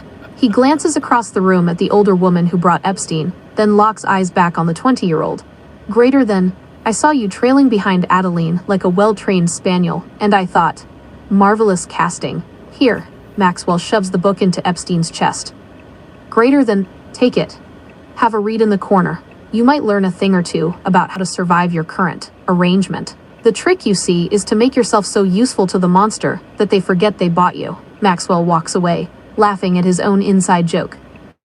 He has just unwittingly handed the feral, boundaryless kid from Coney Island the literal blueprint for a global trafficking empire. The scene: Epstein, the gamine, and the Trojan horse. Epstein takes the book. He retreats to the periphery of the party. He isn't insulted by Maxwell. Predators don't have egos in the traditional sense. They have objectives. He sits quietly, speed-reading Space Relations, absorbing the mechanics of a society built on youth, blackmail, and zero morality. And from the corner of the room, he is being watched. The 11-year-old Ghislaine, the forgotten, neglected gamine of the Maxwell household, is fascinated by the quiet American who doesn't grovel to her terrifying father. Epstein clocks her. He recognizes the archetype instantly. She is a neglected, emotionally starved girl desperate for validation, wrapped in the protective armor of unimaginable wealth. He can't execute a move on her now. The risk, Maxwell's wrath, destroys the payoff. So he plays the long game. He executes forward induction. Before he leaves the estate, he engineers a brief, quiet interaction with her. He doesn't treat her like a child. He treats her like a co-conspirator. He gives her a gift for her upcoming 12th birthday, Vladimir Nabokov's Lolita. It is the ultimate Trojan horse. By giving her Lolita, he is installing a piece of malware into her developing psychology. To an 11-year-old girl, it feels romantic, forbidden, and profound, a secret shared between her and the mysterious older Romeo. But for Epstein, it is a dog whistle. It normalizes the specific power dynamics of a much older man and a young, captive girl. The 1984 payoff. This makes the structural architecture of your series absolutely flawless. 1. The architecture. Maxwell hands Epstein the logistical blueprint for the empire, Space Relations. 2. The software. Epstein hands Ghislaine the psychological blueprint for her own subjugation, Lolita. When they reunite in 1984, she isn't just meeting an intelligence asset. She is meeting the man who spoke to her in the hidden language of the Enigma/Gamine a decade prior. She has been fully preconditioned to step seamlessly into the role of Lady Morgan Sidney, ready to help him manage the estate. Yeah, exactly. How can you be in denial of someone that was besties with a pedo for 15 years? Think he didn't know it? Think he didn't do it? And then having all of these accusations from women, who are willing to come out and accuse the most powerful man on the fucking planet, right? You don't accuse the most powerful man on the fucking planet. And you know, if you think that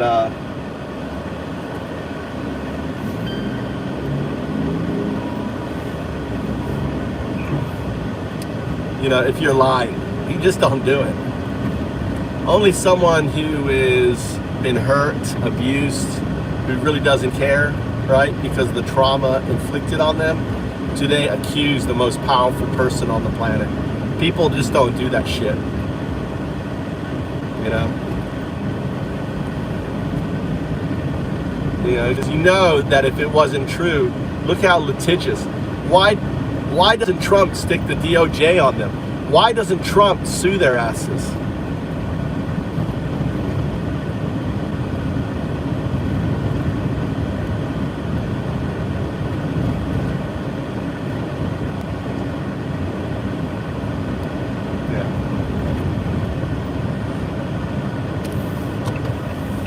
Anyway, let's have some music. Let's take a break from this. Let's have a break. Let's play some music.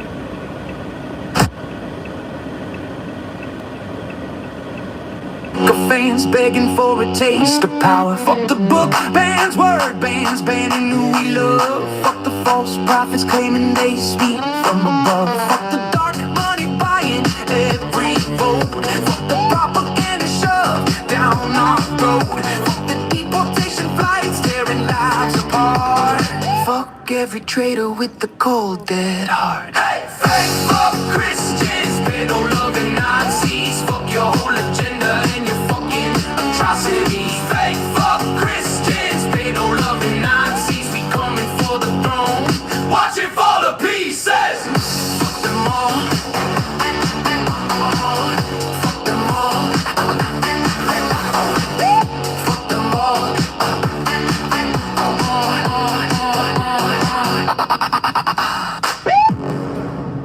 Fuck them all. Fuck MAGA. Fuck Trump. Fuck ICE. Fuck the DOJ.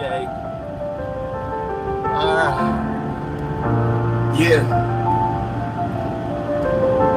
Multisyllabic massacre, Machiavellian master, cabinet crammed with cronies, disaster after disaster.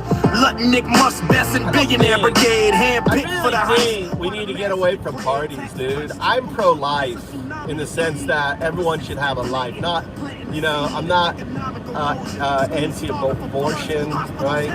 I think that's a woman's choice. I think everyone should be free to live their life. Life, liberty, pursuit of happiness, to have the Constitution protecting them. You know, I think education should be free.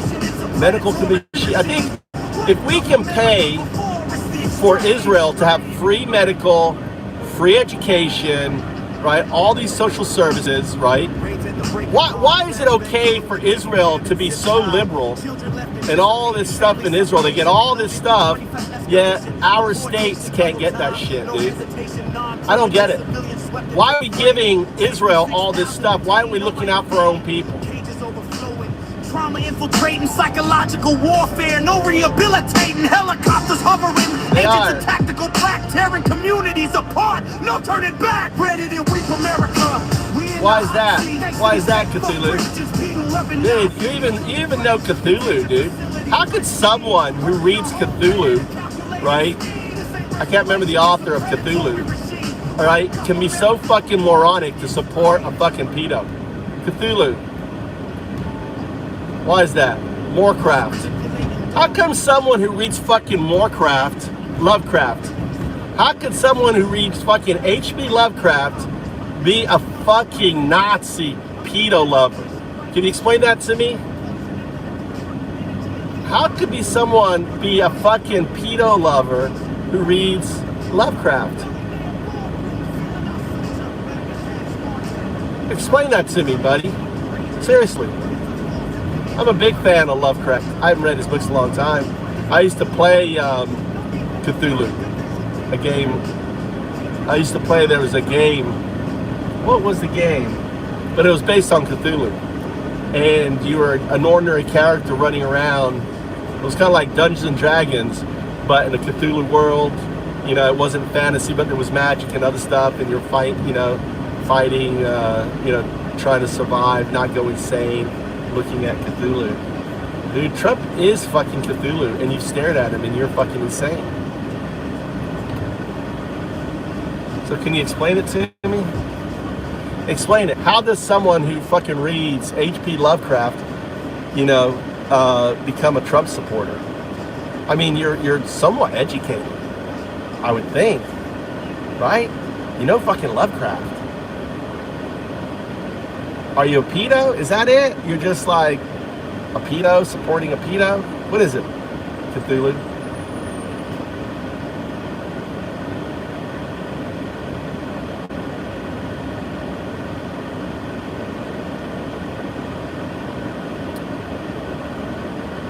I guess he's writing a fucking novel or something. Are you writing a novel, Lovecraft? It's just so weird. The man who sells the bombs just lied.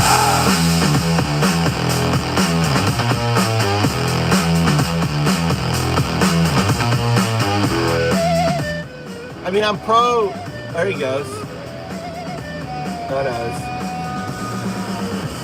I know. Imagine someone who reads H.P. Lovecraft, who's actually has read shit, understands, Nazi Germany and all this shit, defending someone like the likes of Trump. There used to be a sun. She did not start the argument. She did not fire the gun. It's not about enforcing borders, it's how you enforce borders.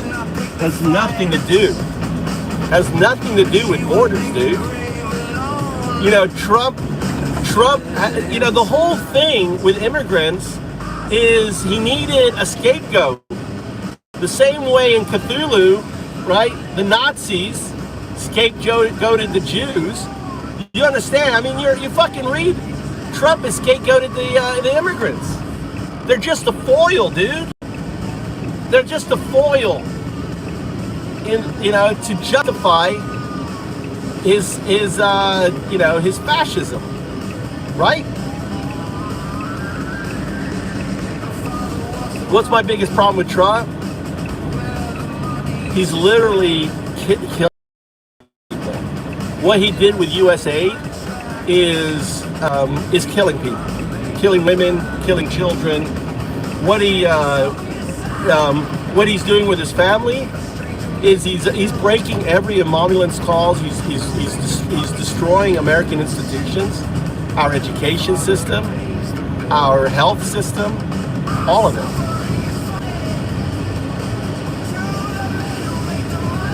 There is no illegal immigration. There's undocumented. To be illegal, you have to be found in a court of law.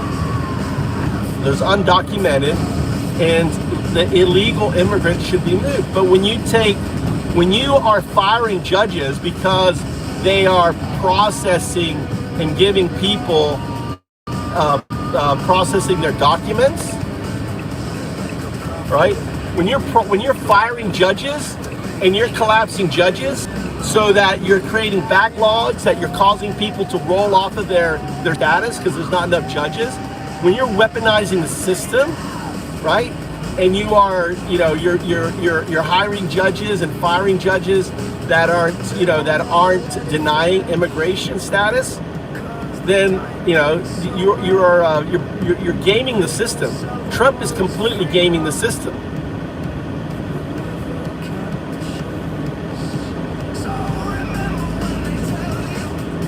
I mean, look what he spent for Iran war. Look what he did with Iran. I mean, look what he's done.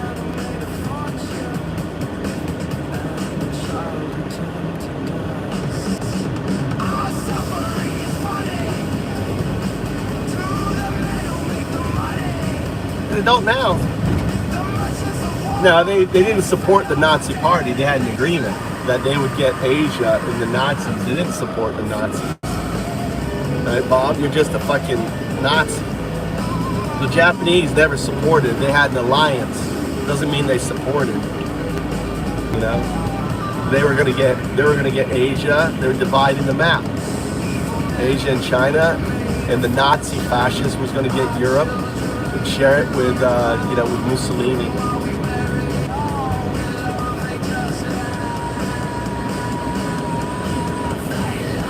Well, they had an emperor.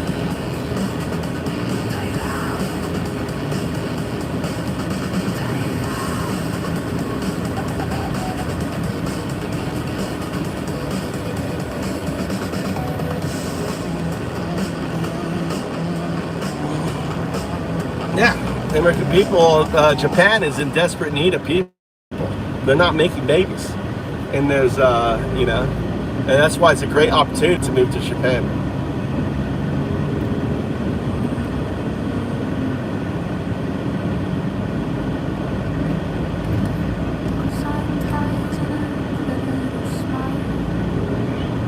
I have an extended Japanese family, and and I don't know any Japanese that worships any fucking World War II soldier. So, maybe you're in a bubble where that comes from.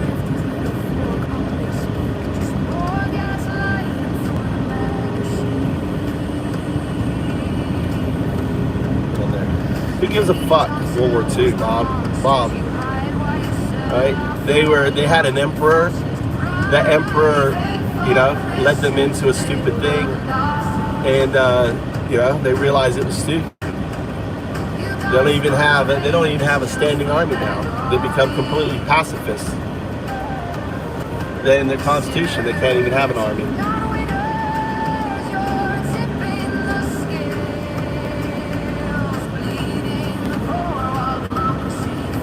I don't know where you get your data from. I don't know what's long-term immigration. I think you're full of shit, Bob. You're quoting shit that I've not heard, and I've been here 22 years.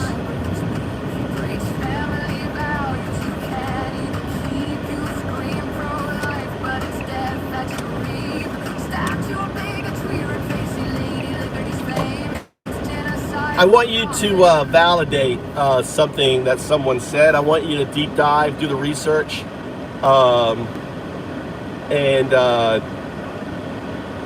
let's see here. Let's find it. Japan accepts about 150,000 to 180,000 new long-term and permanent immigrants annually. I want you to fact check that.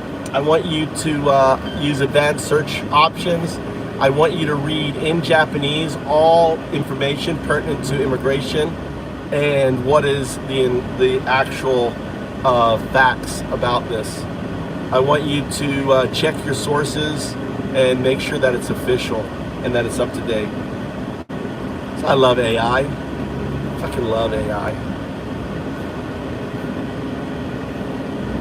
Yeah, because he's a dumbass. He's a bot. We don't have mods in here. We just have people with fucking hammers, and I encourage them to use it.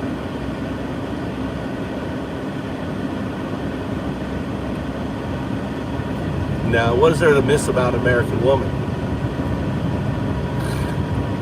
Their hysteria, their caringness, the fact that they become blimps. Actually, I want to check something. We're going to, let's see, where can I park? I want to go check, see if the mulberry tree, I got mulberries.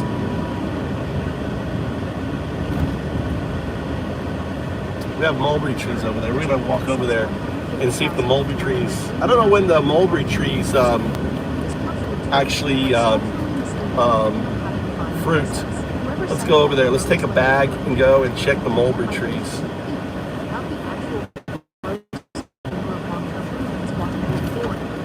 I gotta leave here in an hour. Let's go, let's see, let's make sure. I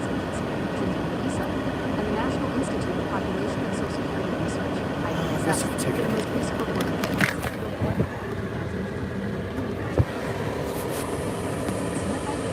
Total long-term arrivals minus total departures. In its most recent official demographic projection, the Japanese government's IPSS established a baseline estimate that Japan will see a net increase of 163,791 foreign residents annually from now until 2040. This is the structural number economists and policymakers use when modeling Japan's workforce replacement, the COVID anomaly. There is also a bizarre coincidence with this number. In 2021, during peak COVID-19 border closures, Japan accepted exactly 151,726 total new entrants across all visas. However, that was a strict anomaly caused by the pandemic, not standard immigration policy. The reality, gross long-term immigration, is much higher. If we look at the actual number of new long-term visas issued, people moving to Japan for work, study, or family, the gross number is significantly higher, currently hovering between 500,000 and 650,000 new arrivals per year. For context, out of the tens of millions of people who entered Japan in recent years, here are the actual numbers of new, non-tourist, mid to long-term immigrants. Visa category: 2023 new entries, 2024 new entries. Students, FAO, 139,574, 167,087. Technical interns, Ginojishu, 183,030, 147,922. Specified skilled workers, Bangtaishu, grouped in broader work data, 64,626. Total gross mid to long term, approximately 620,000, approximately 640,000. A huge chunk of these arrivals are temporary or cyclical, like students or 3to 5-year technical interns. Many eventually leave, which is why the net population growth shrinks back down to that approximately 1 range. What about permanent residency? If the claim meant permanent immigrants, as in those granted permanent resident status or citizenship, the 150,000 number is wildly inflated. Japan is notoriously strict about permanent settlement, permanent residency, ejusha. You generally need 10 consecutive years of residency, or 1 to 3 years if you score high on the highly skilled professional point system. The total pool of permanent resident holders only grows by about 15,000 to 26,000 people per year. For example, in 2024, the PR population grew by just 26,547. Naturalization, citizenship.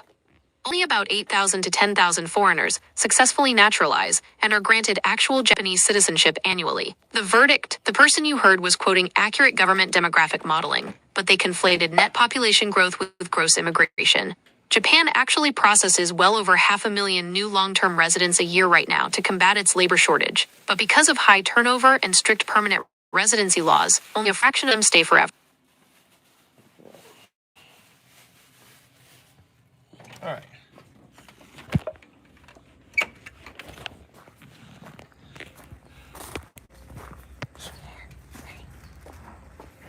All right, let's go.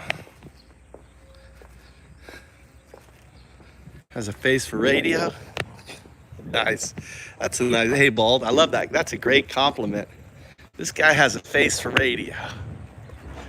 I know. That I can, it's great because I can wear my lipstick then. We're going to go check the mulberry. We have a mulberry tree over here. I got some bags. We're going to check to see if the mulberries, I don't know if I've missed them. I don't know how early.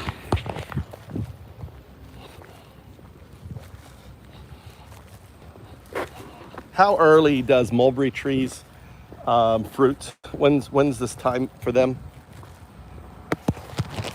You guys have any idea?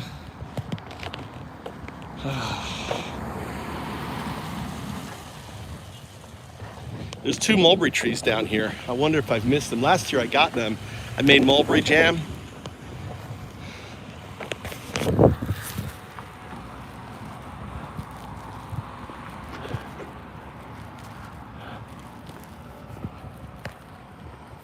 Mulberry trees can fruit pretty early, depending on how they were grown. By tree age, cutting grafted tree often fruits in 1 to 3 years.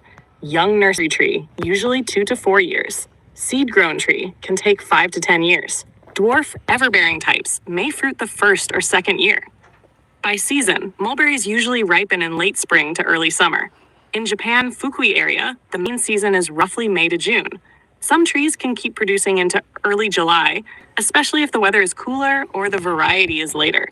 So right now, early July, you may still find some fruit, but the main season is likely near the end or already finished for many trees.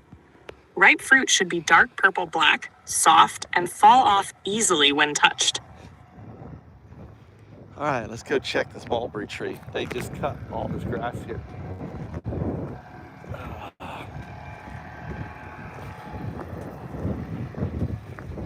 All right, my little riverside here. They've been cutting it's like the perfect time to come for it because the trees, I've got true mulberry trees here.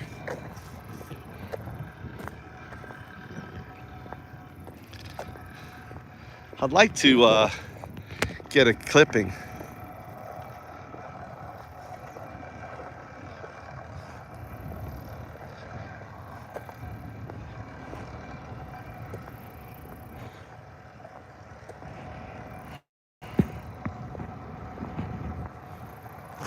Yeah, if you can prompt AI correctly, it will provide you the information. Yeah. Here's the mulberry trees right here. This one here and the one over there.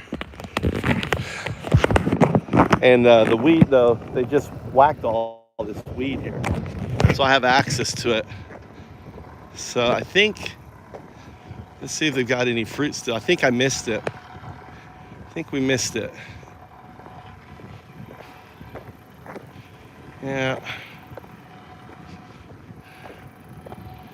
Yeah, looks like I came too late. I do see a little fruit on him. This is the mulberry tree right here.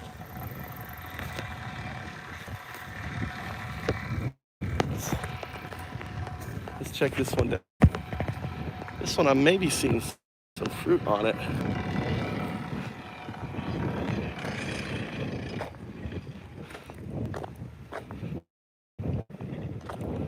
Yeah. Missed it this year. These are mulberry trees. There's the other one here. Yeah. All the fruit has been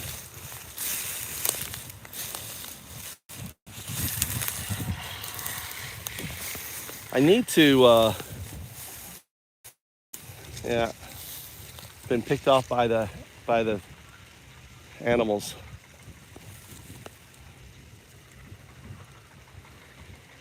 Oh, there's the mulberry. Look, one little late. That's mulberry. It's not ripe then.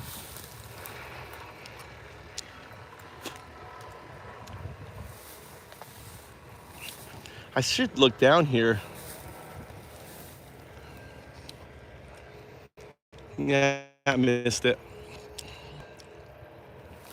I want to graft the tree.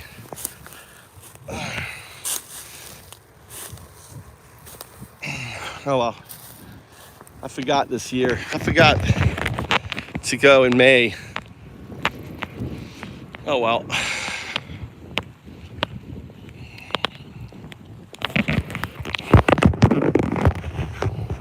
Figs are coming out now.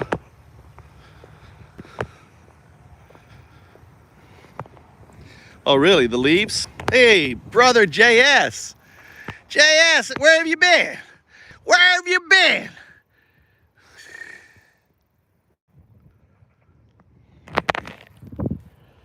I want you to deep dive into the indigenous uses of the leaves and the properties of it. Search historical evidence, American Indian, so on and so on. Also search any papers and stuff and provide me information on the indigenous uses and the benefits of the leaves.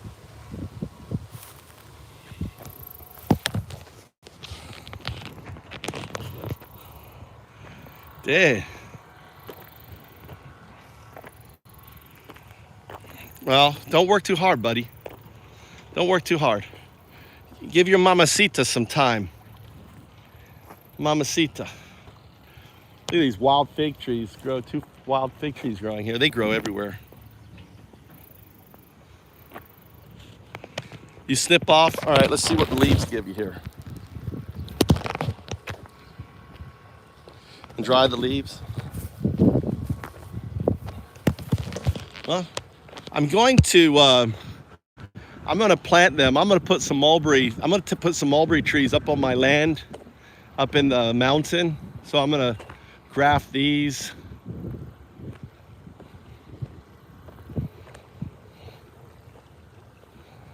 I'm trying to get like fruit trees and shit growing in the mountain, but it's tough with deers and shit. They eat the shit out of everything. Wild pigs. There you go.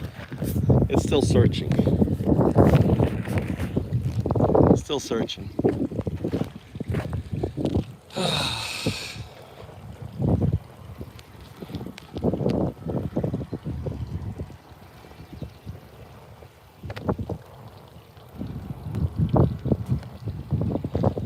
Yeah. Well, you're up north, so now it would be your season right now, right? June, July for you frigid Canadians. There you go.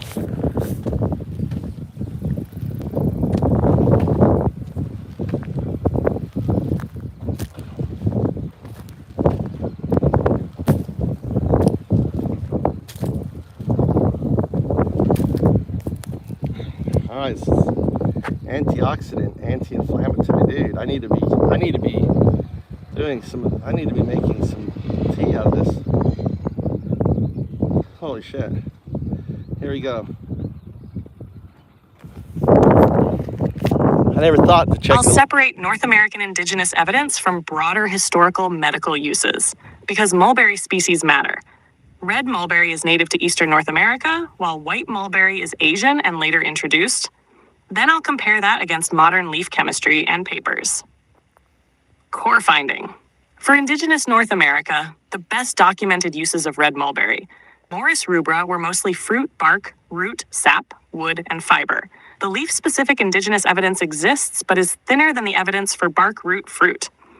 Red mulberry is the main native North American mulberry, widespread in the eastern U.S. USDA describes it as a rapid-growing tree of valleys, floodplains, and moist hillsides, with fruits eaten by people, birds, and mammals. Indigenous Native American uses. The University of Tennessee's McClung Museum summarizes documented native uses this way. Cherokee people used red mulberry fruit fresh in jam, dumplings, and juice. Cherokee medicinal use focused on bark infusions for worms, dysentery, laxative, flash, purgative purposes. Muskogee Creek used the roots as an emetic, stimulant, and for urinary problems. Meskwaki used root bark medicine. Rappahannock used the sap on ringworm. Seminole used branches for bows. Iroquois Haudenosaunee dried the fruit for travel food.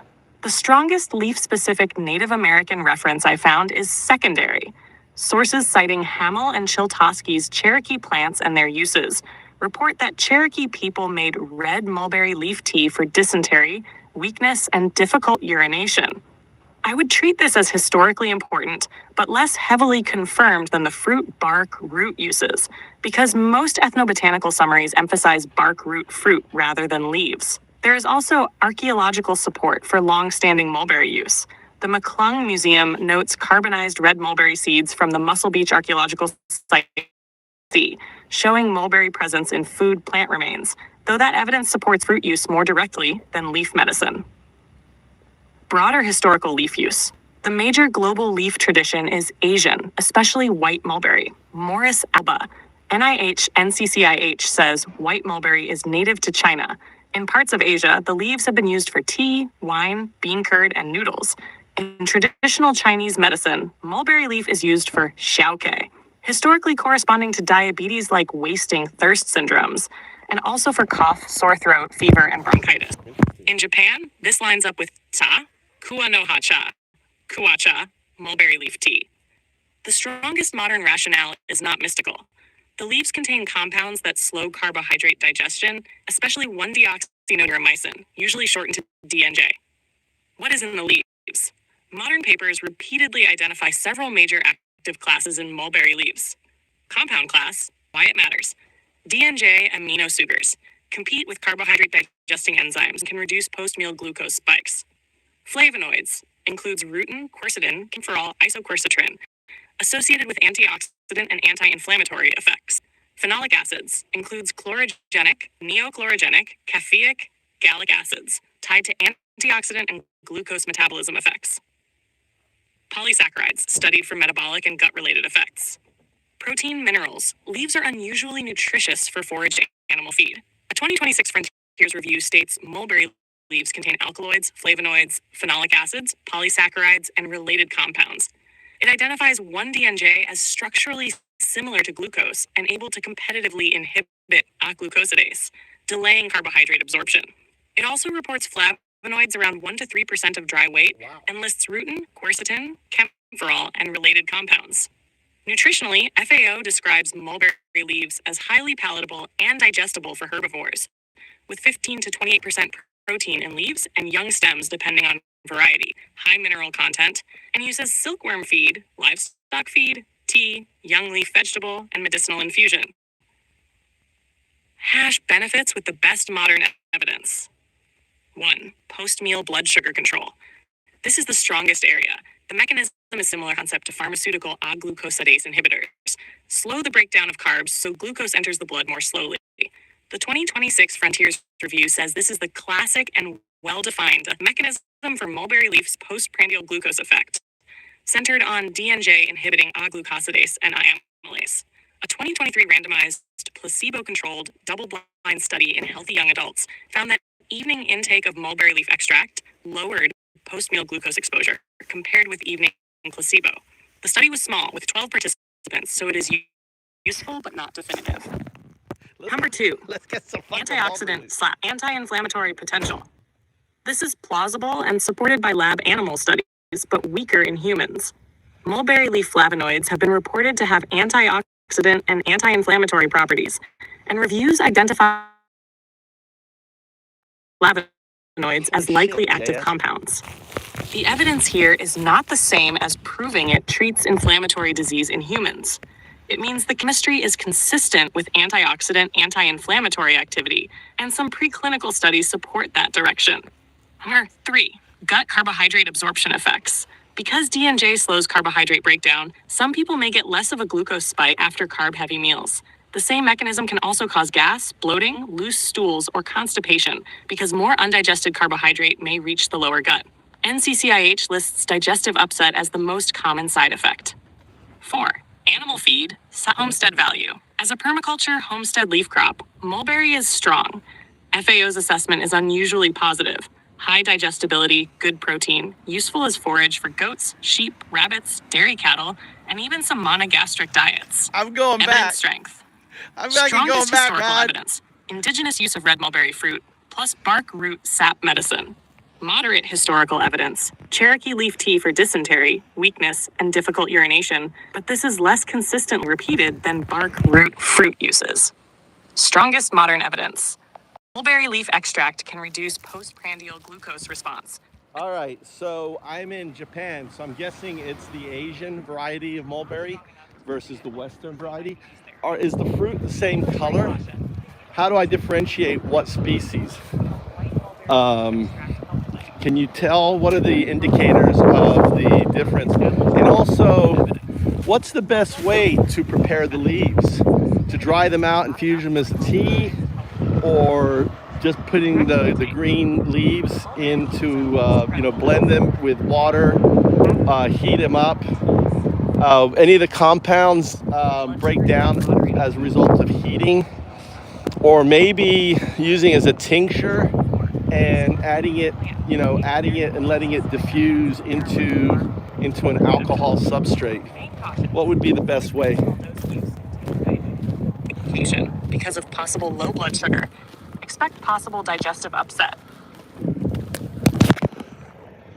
All right, we're gonna try it. I like the idea of it's inhibiting my fat fuck. It's dietary.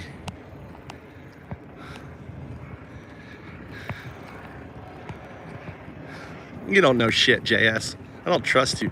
Dried leaves and slow in the oven is the way you do it. I'm asking fucking AI. AI is smarter than you. Let's research it. Yeah, let's get the leaves. This is very, let's first identify it. Now, something I have here is plant ID, right? So I click on my plant ID. There's my plant ID. Right, now look, they want you to pay, but you just cancel up top, right? And then let's see.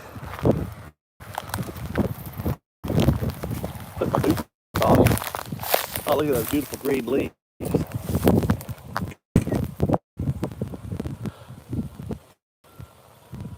Mulberry. It automatically identified as a mulberry.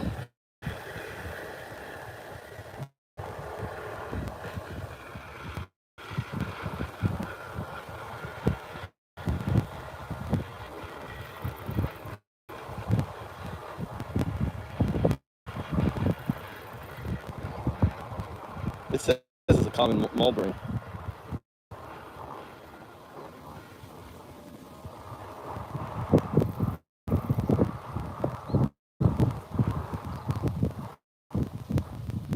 It says it's toxicity, mildly toxic in unripe leaves if eaten in large doses. Okay, don't eat in large doses. I wonder if this shit will.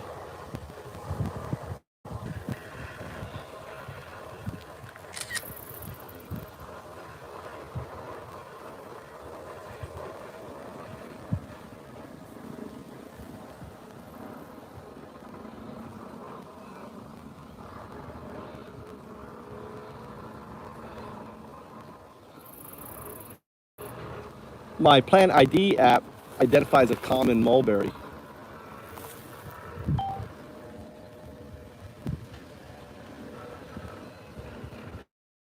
Yamagua? In Japan, it is probably not the American red mulberry. In Japan, the likely candidates are Yamagua, wild Japanese mulberry, often listed as Morus australis or Morus bombacis, depending on taxonomy. Common around forest edges, hillsides, old fields, roadsides, and rural land. Magua, Karayamagua, Baisan, white mulberry. Usually Morus alba, originally from China, Korea, and widely cultivated in Japan for silkworms. Many escaped or naturalized trees remain around old farms and villages. Japanese gardening sources describe Morus alba as the main cultivated mulberry line in Japan, with many sericulture cultivars. Red mulberry, Morus rubra, is the North American native one. In Japan, it would be unusual unless intentionally planted. Is the fruit the same color? Fruit color is not enough to identify the species. Mulberries often go from pale greenish white, pink, red, dark purple, black as they ripen. White mulberry can produce fruit that is white, pink, red, purple, or black, so mulberry does not mean the ripe fruit must be white. Purdue Extension notes that white mulberry fruit can be white, red, or purple, while red mulberry fruit is nearly black when ripe. For Japanese trees, type ripe fruit, Yamagua, wild Japanese mulberry, red to dark purple, black. Usually smaller. Magua, white, pink, red, purple, or black. Often larger or more variable. Black mulberry, dark black purple, usually larger, richer tartar, uncommon in Japan. Field indicators, how to tell them apart. Leaf shape. Both types can have mixed leaf shapes on the same tree. Whole leaves, mitten-shaped leaves, and 3 to 5 lobed leaves. Lobing is more common on young shoots, so leaf lobing alone is not enough. General mulberry descriptions note alternate, simple, serrated leaves that are often lobed, especially on juvenile shoots. 2. Yamagua, wild Japanese mulberry indicators. Look for smaller leaves, often around 6 to 14 centimeters. Leaf surface somewhat rough or hairy along veins. Leaf tip often stretched into a longer tail-like point. Serrated edge. Fruits usually smaller, ripening red, dark purple, black, more likely in wild edges, hillsides, neglected rural areas. Japanese plant references describe Yamagua leaves as 6 to 14 centimeters, sometimes 3 to 5 lobed, serrated, with short hairs on veins and soft hairs near the vein bases underneath. Another Japanese tree guide gives the practical difference. Yamagua tends to have a smaller leaf with a longer tail-like tip, while cultivated Magua has larger leaves and a shorter tip. 3. Magua, Morus alba indicators. Look for larger leaves, sometimes very large, shinier, brighter green upper surface, coarser, more rounded teeth on the leaf edge, Fruit color highly variable. White, pink, red, purple, black. More likely around old fields, houses, former sericulture areas, roadsides. Japanese botanical descriptions of Megua list leaves from 5 to 30 centimeters long, ovate to broad ovate, sometimes irregularly lobed, with fruit ripening black purple, purple, or greenish white. USDA and university sources also describe Morris alba fruit as typically white, but sometimes pinkish violet, with serrated or dentate ovate leaves. 4. Best practical ID check. For your tree, photograph 1. A full branch with leaves. 2. Top and underside of one mature leaf. 3. A young shoot with lobed leaves. 4. Fruit close-up. 5. Bark and buds. The fastest clue, small rough leaves with long pointed tips equals likely Yamagua. Larger, smoother, shinier leaves is likely Magua Morris alba. Best way to prepare the leaves. For use as tea, the best home method is wash, brief steam, blanch, dry low and slow, store airtight, brew as tea. That gives the best balance of safety, flavor, and compound preservation. Recommended home process. 1. Pick clean leaves from an unsprayed tree, away from road dust and pesticide drift. 2. Use young to medium leaves, not old leathery ones. 3. Wash well. 4. Steam or blanch for 60 to 90 seconds. 5. Pat dry. 6. Dry and shade with airflow, or in a dehydrator oven around 40 to 50 degrees Celsius until brittle. 7. Optional, lightly pan toast after drying for better flavor. 8. Store in a jar away from light and humidity. This is close to research processing. One human safety study prepared mulberry leaf extract by steaming fresh leaves at 90 degrees Celsius for 90 seconds, then drying with hot air at 40 degrees Celsius for 40 minutes before powdering extraction. Tea versus fresh blended leaves versus tincture. Best general method, dried tea. Use dried leaf tea if your goal is DNJ, blood sugar spike moderation, and daily practical use. DNJ is water extractable and heat stable enough for tea. Jerkus reports that heat stability studies suggested DNJ was heat stable, and their method analyzed water extracts of mulberry tea foods. Practical tea method, 1-2 teaspoons dried leaf per cup. Hot water, 80 to 95 degrees Celsius. Steep 5 to 10 minutes. Drink with or before a carb-heavy meal if the goal is glucose moderation. Do not treat this like a drug dose. Start small. Fresh leaves blended with water possible, but not ideal. Fresh blended leaves will give you chlorophyll, phyminerals, and some water-soluble compounds, but it is harder on digestion and harder to dose. Raw leaves can be grassy, bitter, fibrous, and microbially dirtier than cooked dry tea. Heating or steaming first is better. A better fresh method. Wash leaves. Steam 1 to 2 minutes. Blend with hot water. Strain if needed. Simmered decoction acceptable, but do not boil aggressively for a long time. DNJ should survive normal tea heat, but prolonged boiling may reduce some polyphenols aroma compounds. Mulberry leaf processing reviews note that antioxidant properties are affected by drying temperature, especially in the 40 to 70 degrees Celsius range, so gentler drying is preferable if you care about flavonoids and antioxidant activity. Alcohol tincture. Not the best first choice. A tincture is better for pulling some flavonoids and phenolics, but water is better for a simple DNJ-focused tea.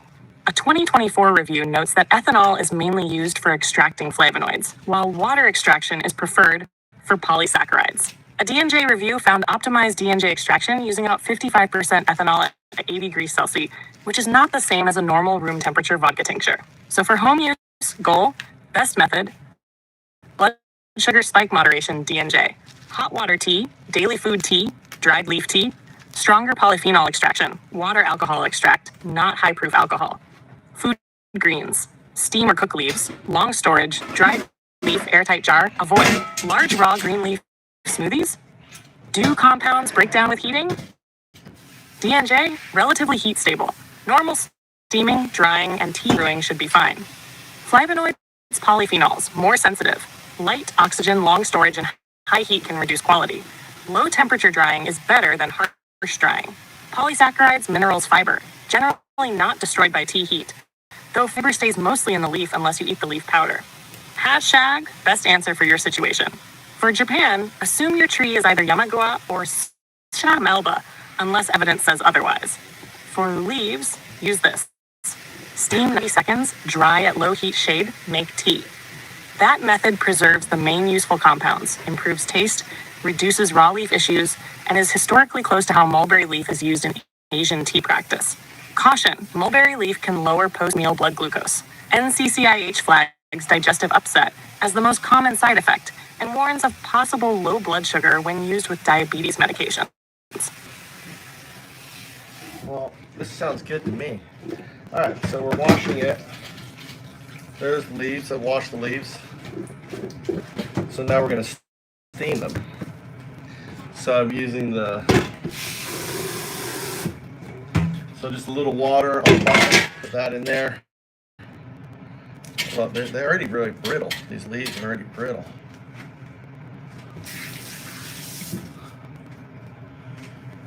What's mulling?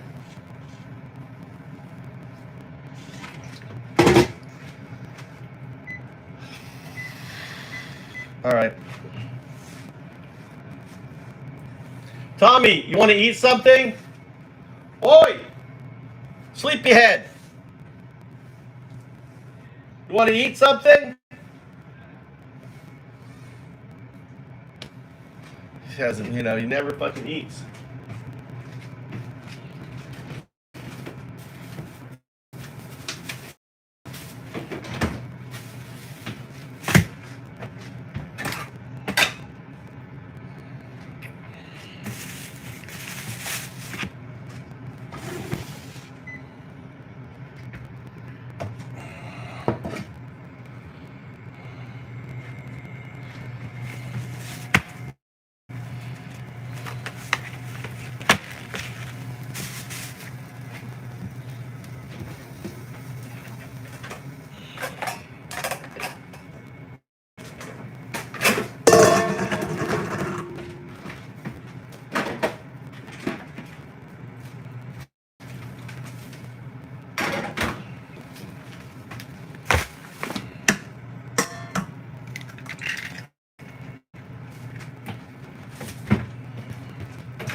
How long was this steaming for? Do you remember?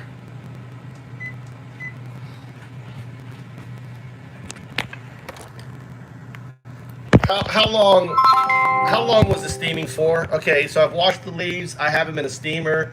How long do I steam them for?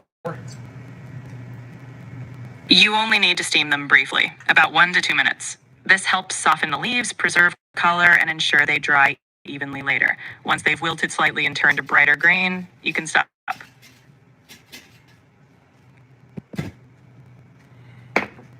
All right, so then I've steamed them, and now I'm gonna put them in. I'm gonna let them dry. Exactly.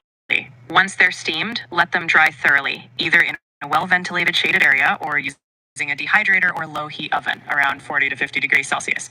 Once the leaves are fully dry. Well, my oven only goes down. I think my oven, the lowest oven temperature I have is 100 degrees Celsius. If your oven doesn't go low enough, no problem. You can air dry them naturally. Just spread the leaves out in a single layer in a dry, shaded area with good airflow. Why don't I just leave the oven open?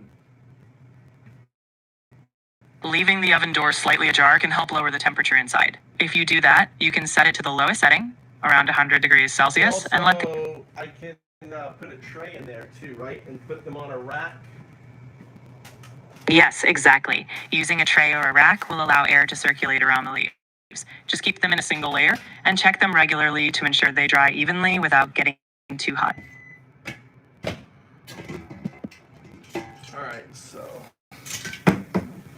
All right, so we're gonna add the leaves in here now. It sounds all set. Once they're dried, you can store them in an airtight container. Spinach. Yes, the leaves will shrink and become brittle once fully dried, similar to how spinach or other leafy greens reduce in volume. Once crisp, that's a good sign they're ready to store and use.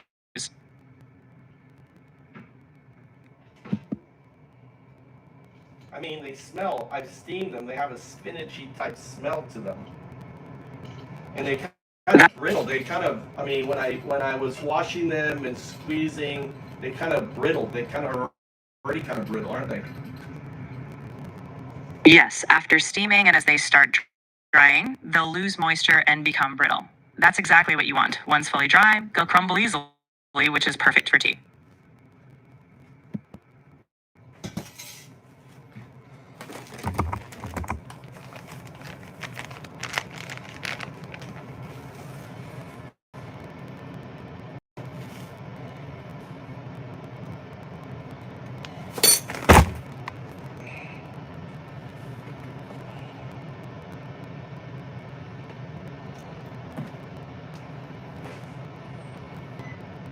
How about the green water from steaming them? What's that? Isn't that like a tea? The green water is just the natural pigments and some compounds leached out during steaming. While it may have a mild flavor, it won't be like a proper tea. Most of the beneficial compounds need more extraction time. For a true tea effect, it's best to use fully dried leaves and steep them in hot water. Well, if I drink that leftover, what could happen? Drinking that leftover steaming water is generally harmless. It might taste mild and grassy, but it won't have the concentrated compounds of a proper infusion. Just be aware that it might contain trace compounds from the leaves, so if you're sensitive to mulberry's effects, like mild blood sugar lowering, just moderate how much you drink.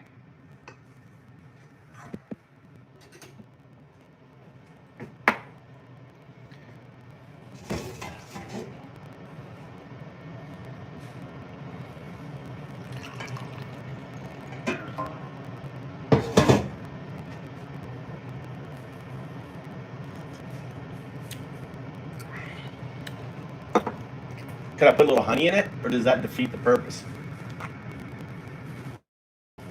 A bit of honey is perfectly fine. If you're drinking it casually, it won't negate any tea effect. Also, Just be mindful. I can also put some turmeric powder in there and a little bit of milk. You certainly can. Turmeric and a little milk would create something akin to a mulberry leaf golden milk. Just keep in mind that adding milk or honey does add some sugars. So if you're specifically trying to moderate a blood sugar spike, consider that. But for general taste and comfort, it's fine.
That's good.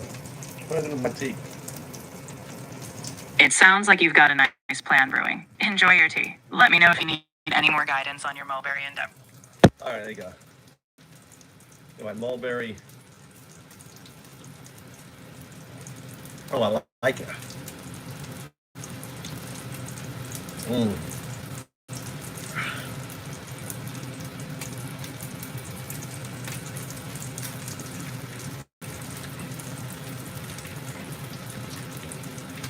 Yeah, I'm gonna start putting on everything. I like this. That's great nutritional value. Great nutritional value.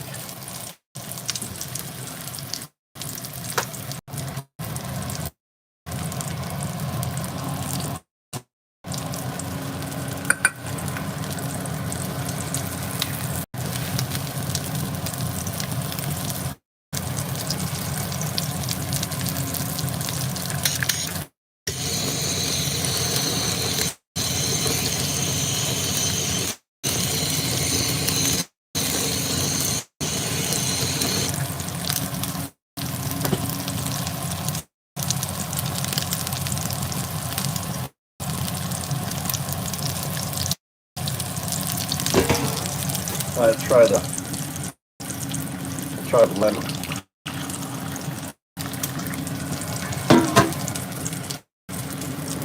I like my turmeric tea.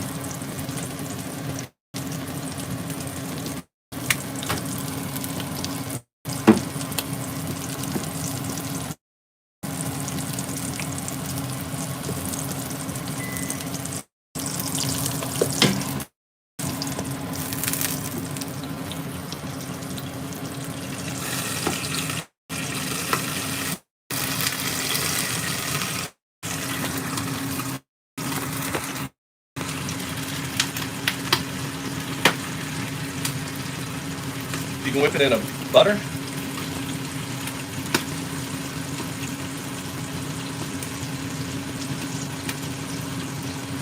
No, the fried food's for Tommy, Bert. The fried food is for Tommy, not for me.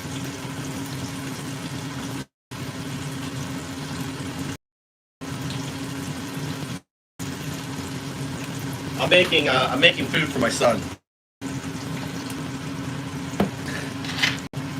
I'm not. That's a pork chop steak, breaded pork chop.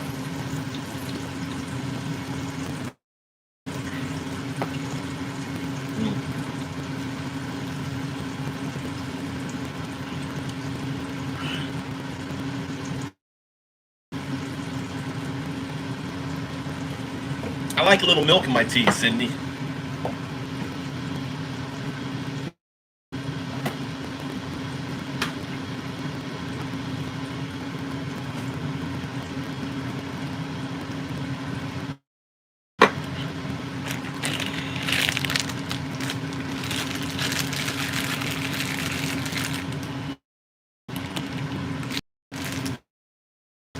I'll try to get them.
poured the egg on it.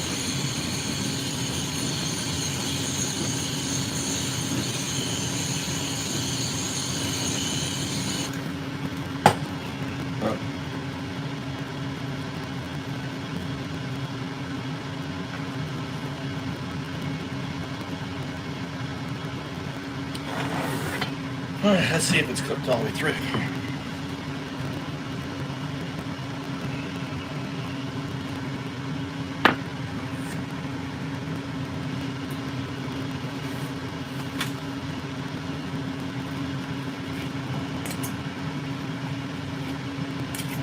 Come and eat.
God damn it.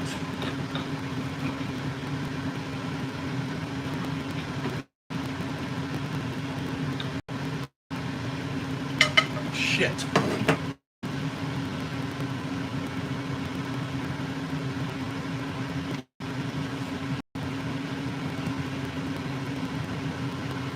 Tomoki, how hungry are you?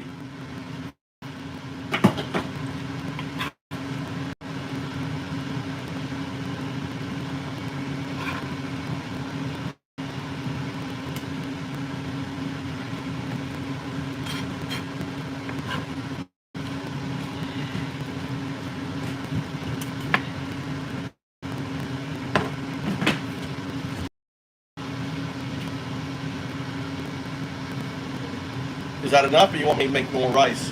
Yeah, that's good. Huh? That's good.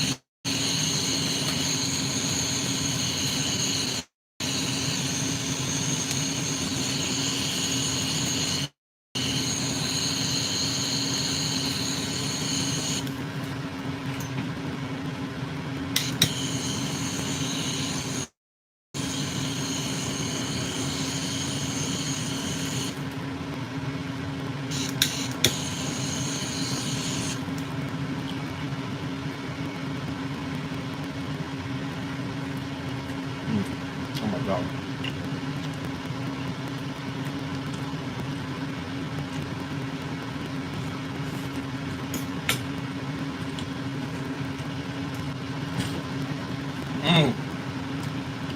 That was for you, T-Bird. I did that for you, not for me. I did that for you.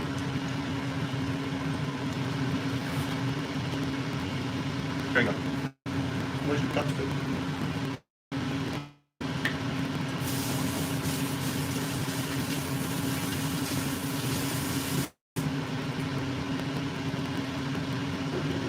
You want milk?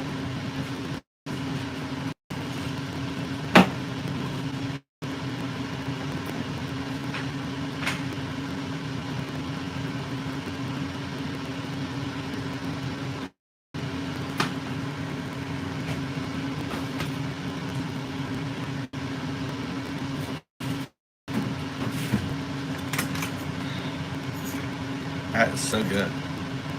That's a breaded pork chop.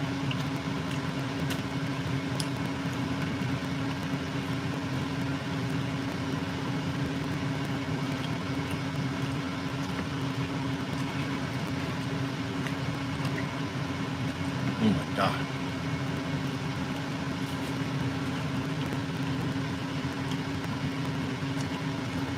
Oh, really? And you just met him recently online? Where has he been?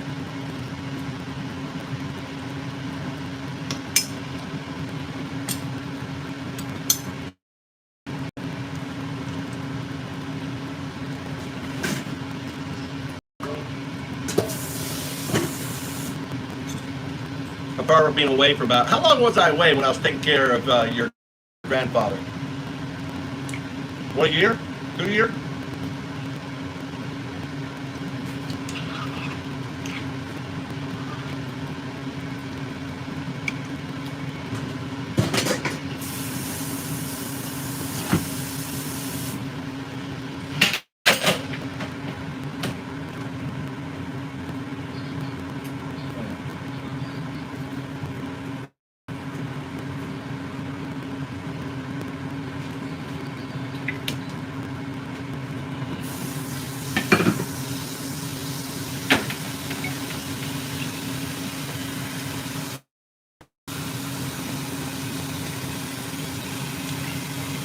Oh my God, that was so good.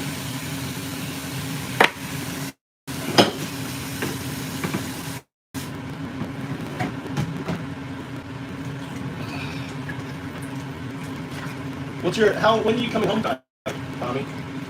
What time am I picking you up, or what's your plan?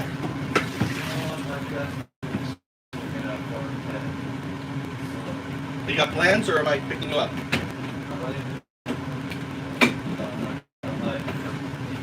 When?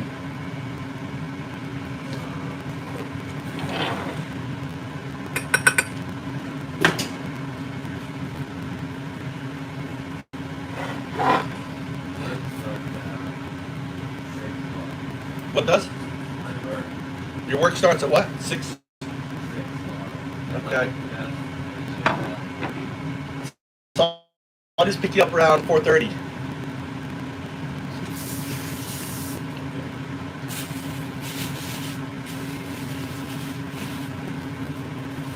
Oh my God, it's hot.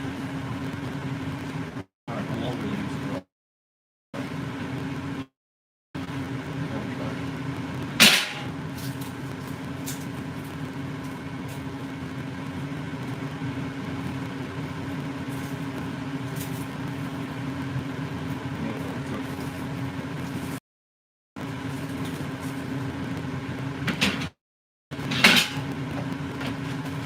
All right, we'll let those sit in there.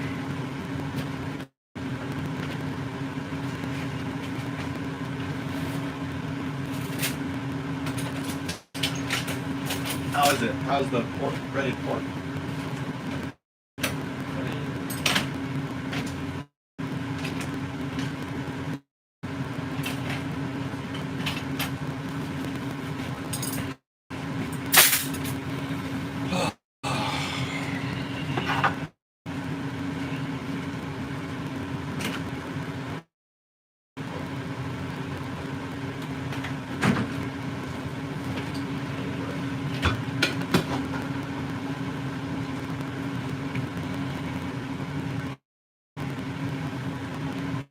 Yeah, you're my younger brother then. JS is you're my younger brother. Brother by another mother. 67. What's wrong? Huh? What's wrong? Well, nothing. Okay. Why? Monday?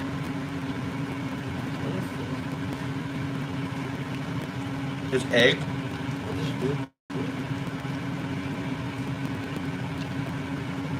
Well, I don't know. You don't like the top? That's an egg. Around. Egg.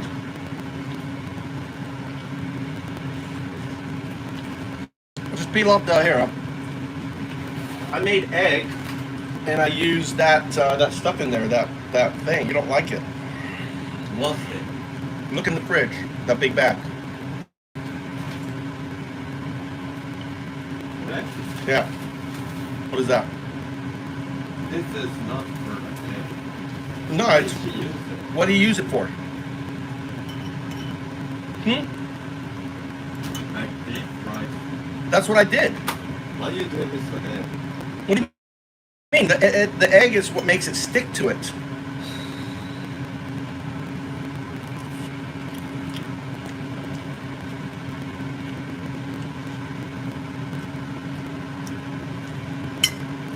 Yeah, I peeled it all off there.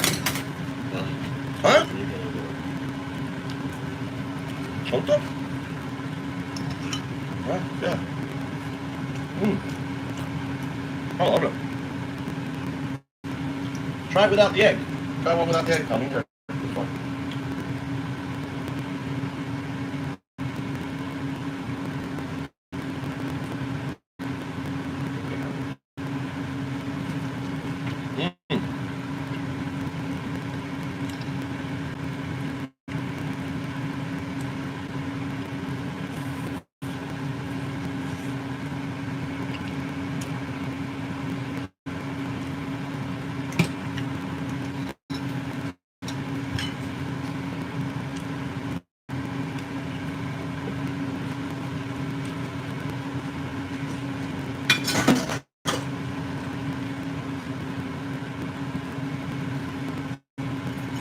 My son didn't like my cooking.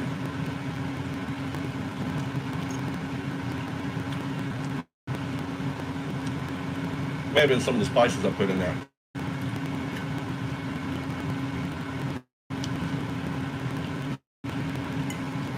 Well,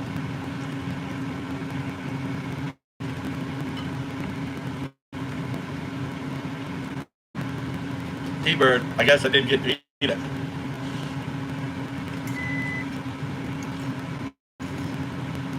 We'll see how the mulberry works now. It was cooked.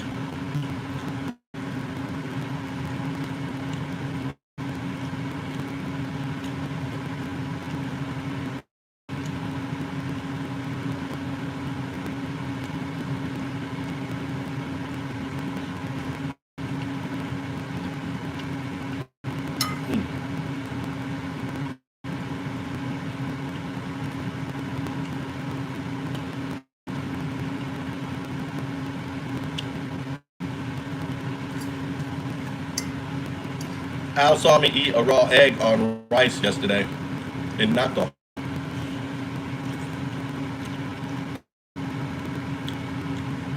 I kind of I blew.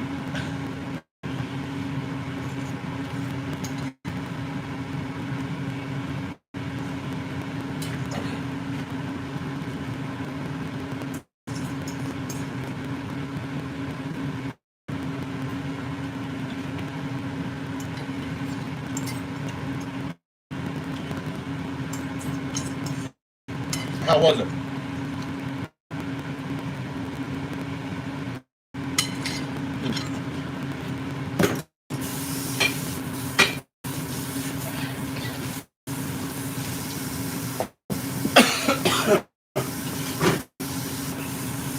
Ready to go?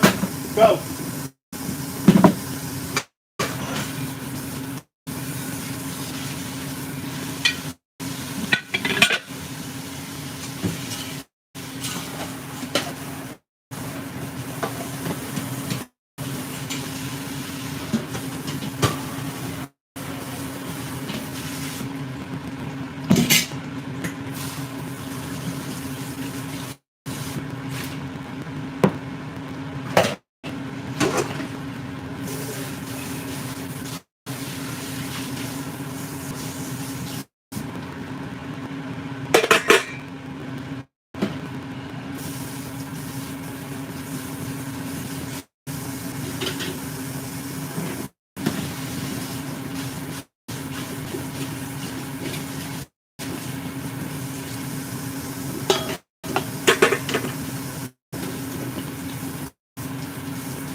I'm in the car, Tommy.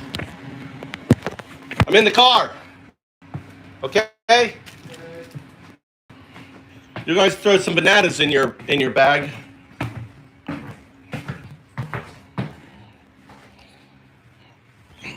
are you doing? You guys eat the...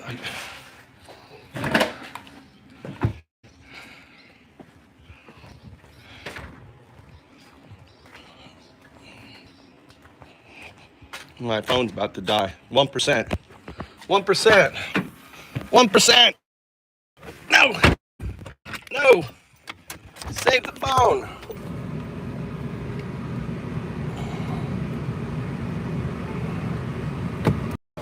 Save 2%.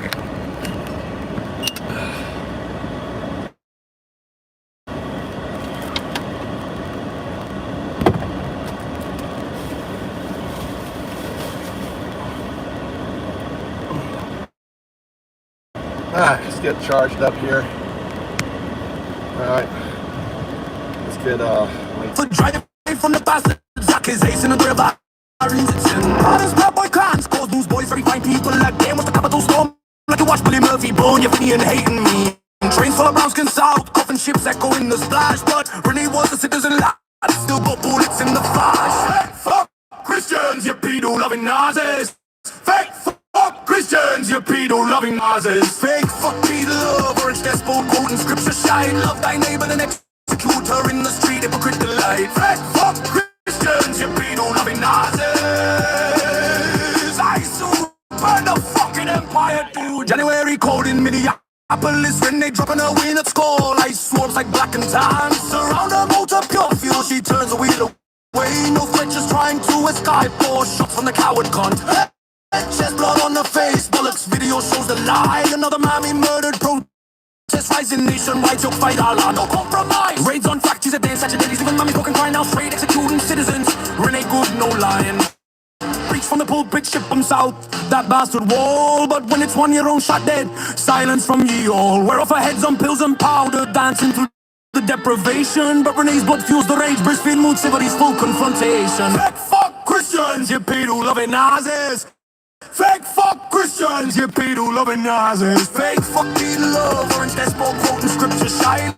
Love thy neighbor, an executor in the street, hypocrite delight. Fake fuck Christians, you pedo-loving Nazis. Say a name, that's Renee Good. Shot in the face, by the black clad hoods.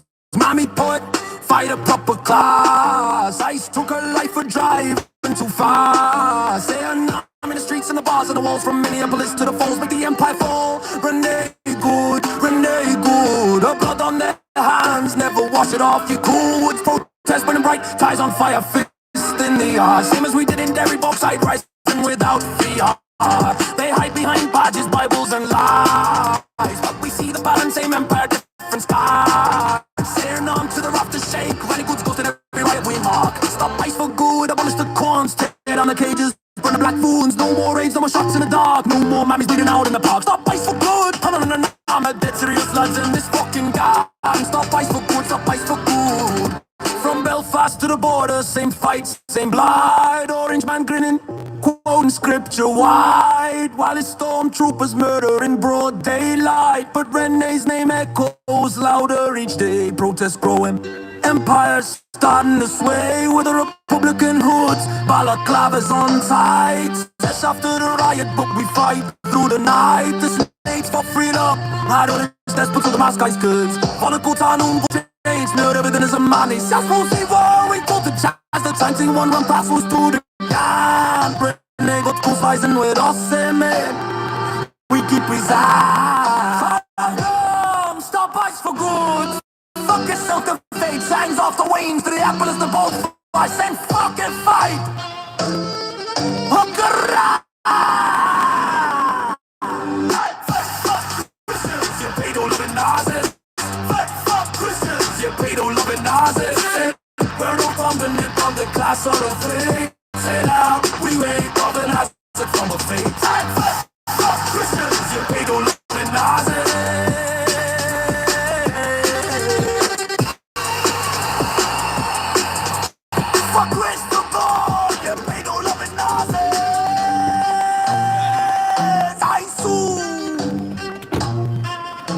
I soon burn the fucking empire doom.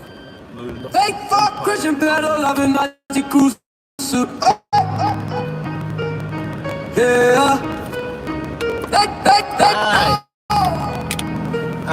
of one in chat. Type of one in chat. You got your Antifa membership. Type of one. You don't have your Antifa membership. Type of zero. 0, 1. 1, I got my membership. 0, I don't have my membership. Fake fuck Christian pedo loving Nazi nailing. Pen strokes hair like he's goose stepping with him. Trump's on the You're listening to Antifa FM coming to you live from the Voice of America. Coming to you from Fake fuck Christian pedo loving Nazi cruiser. What? Whoa, you're not pro like a pro. Propane. Cross a child carry while you snorting cocaine. Red hat, swastikas the same damn stain. Your savior Trump's just a pedo with a mega campaign. It's really simple. You get your Antifa membership. You go to AntifaFM.com. Add the website to your phone. That way you can show it to police officers. Oh, I'm a member of Antifa. You need to see my membership card. Sir, you need to see my Antifa membership card, and you whip out your phone, and you hit on it, and you hit play. See? Alright, how do you like the music? Are you one of those fake Christian, pedo-loving Nazis? Is that you, sir? Are you one of them bitches? What's up, John? Look at the cops, got ice.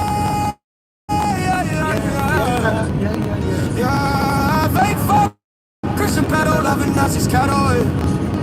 There you go. Ass. Let their MAGA bitches scream on the cross so they don't make an oath in it. I can't do octopus. Squids are but not octopus. Not octopi. Octopi. Octopus. So octopus, octopi. I never know now. I can't eat octopus. I saw the Netflix show. Oh. Can you put Netflix on your credit card? I'll pay you, and you can build credit. Put Netflix on your credit card, right? And you build. It's a recurring thing. It'll build up your credit, and then I'll pay you membership for it, right? You feel like, and if you really use that credit card only when you need it, remember you want to pay it off every month, right? You want to get in the habit of paying it off. Make sense? So don't carry your balance over to the next month. It's a Visa card or is it a bank card? Which is it? Which one? Your credit card. The platinum card, you got Visa.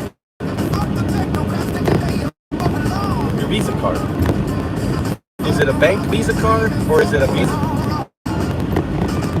So it's tied to your bank? Is it like a check card so you can only spend what you have in your bank, or then they give you money to spend?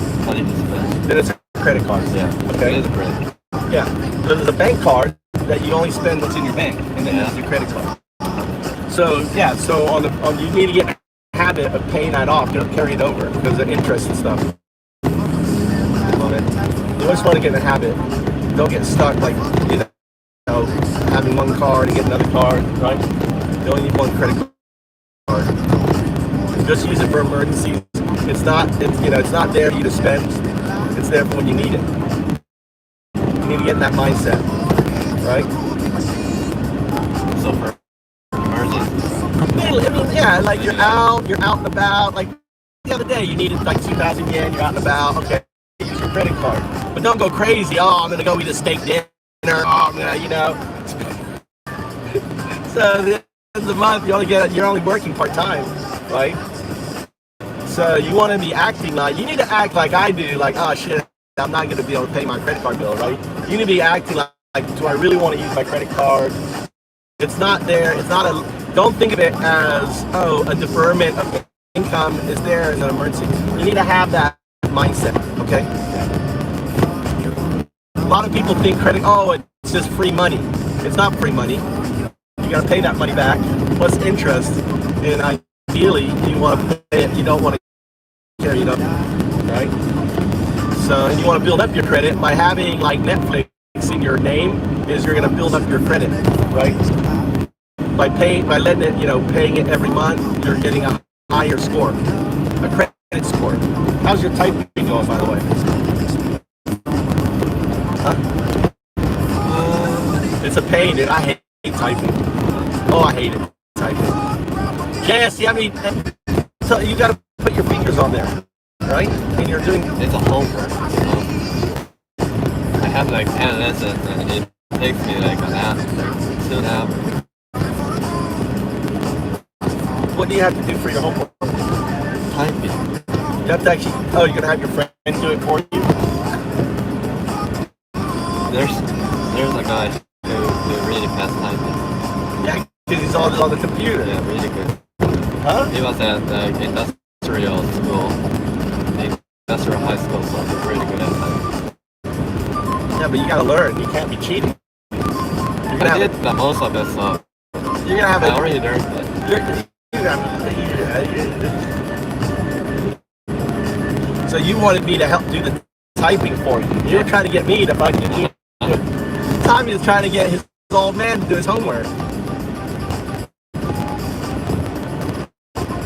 Yeah, you just have to sit down and do it. It's tough, but the more you do it, the easier it'll be. You'll get faster and faster. Thing is, see, that's the example where you don't have to type. You're just going to talk to AI. The AI is going to do the typing.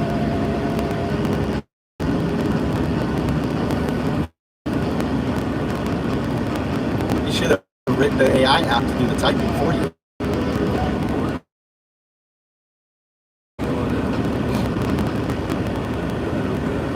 So it's kind of like a website you go to and you have to physically do it, type it. But won't they know that you all of a sudden you're like you've got your own rate, and then all of a sudden the guy's going whoop in there. You should be doing. Why were you procrastinating? I want to know why you're procrastinating, Tommy. Word for the day: procrastinating. You know what procrastinating means? It means not getting it done. Busy watching your phone. Busy playing video games. Oh, you should be doing your typing, but you're doing other things. That's called procrastinating. Say the word. Yeah, to procrastinate is to put it off. Oh, I'll do it tomorrow. Oh, I'll do it later. Oh, that's, to procrastinate. What's the Japanese equivalent for that? Shikinobasu. Shikinobasu. To procrastinate. To put it off. In other words, it's put it off. Procrastinate is a good word. Procrastinate. Try not to procrastinate.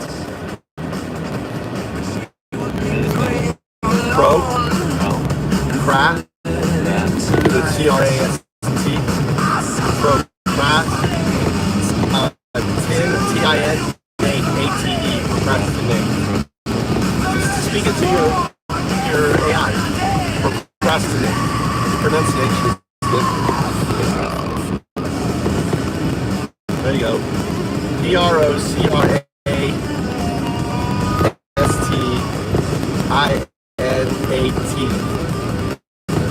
Or procrastinator is someone who procrastinates. You are a procrastinator. Tommy Procrastinator. You got a new nickname. We'll call it Tommy Typing Procrastinator. Typing Procrastinator. How about that? Typing. Tommy Typing Procrastinator. Tommy TTP. He's a TTP. Tommy Typing Procrastinator. Procrastinating is a good word. It's a bad thing. It sounds good. Procrastinating. Yeah. Well, I'm the #1 procrastinator in Japan. Where am I going?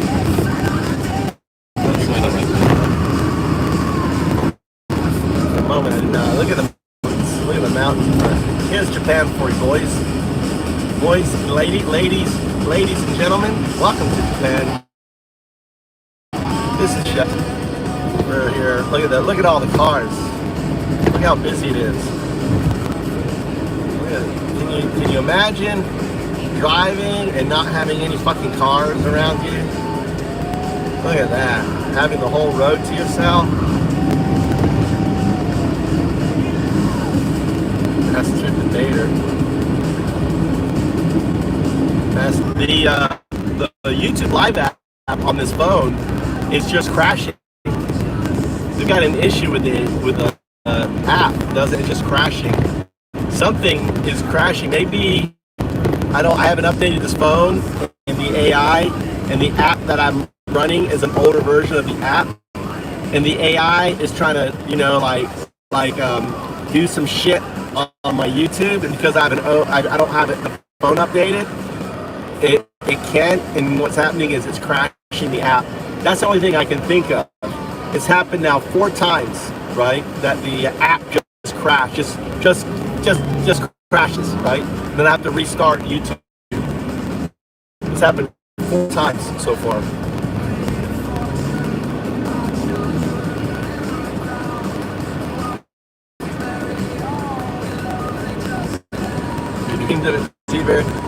T-Bird, what's your story, man? What's your story? Let's see, channel activity. You're 3 years old, 20 subscribers. You've been coming here a little bit.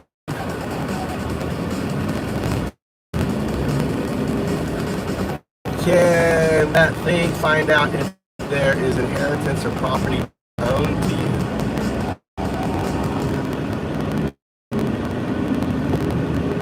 Can't afford. I used to have fatty liver disease. Oh wow! I didn't read all your all your stuff there. I think you seem like a good guy. Here you go. Let me give you your hammer. Please, when the next dumb fuck comes in here, please let T-Bird whack the dumb fuck. Give him the T-Bird needs to have the sensation what it's like to whack a dumb fuck.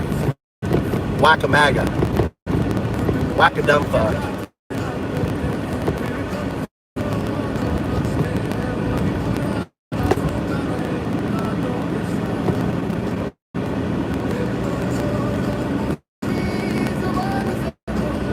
Still being written, brother.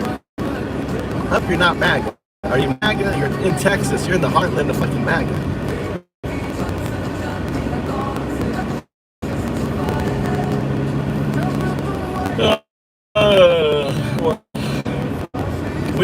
This channel is really pro-democracy, pro-law.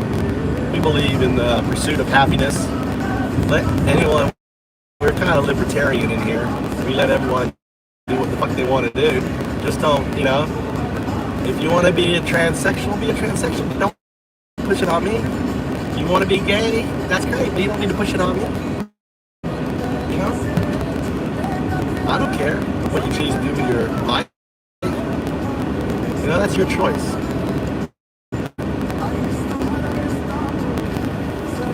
MAGA is just obsessed with it all.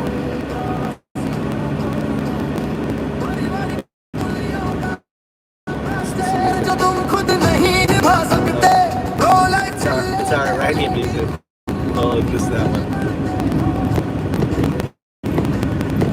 I'm an atheist. And unfortunately, we have to be political now. I always wasn't political, T-Bird. And it's because of our, but we have to fight for our democracy and the rule of law. And there's only one party that is pushing for democracy and the rule of law. And the other party is basically stripping it down and attacking it, So I think I would encourage, if you value America, the Constitution, life, liberty, the pursuit of happiness, and you believe everyone is created equal, right?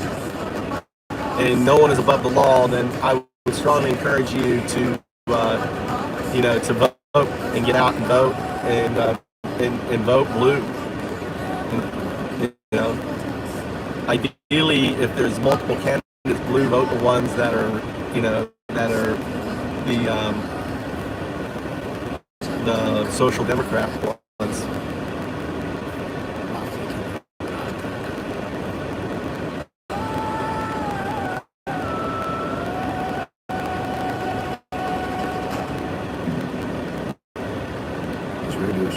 Well, that greater thing is the universe. We are the consciousness of the universe, right? The universe and us are not separate. We're one and the same. And we came out of a near singularity, what we call a Big Bang.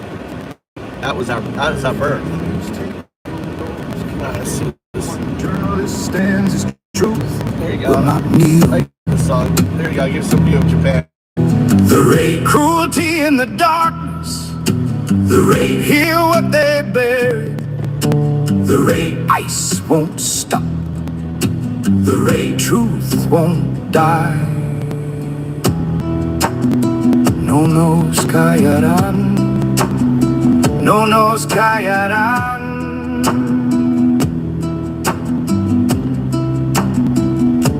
Please visit theraidpodcast.org.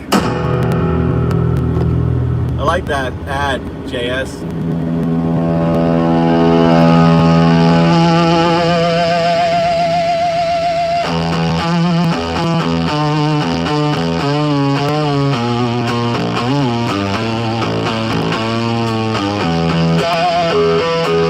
One man gives the order.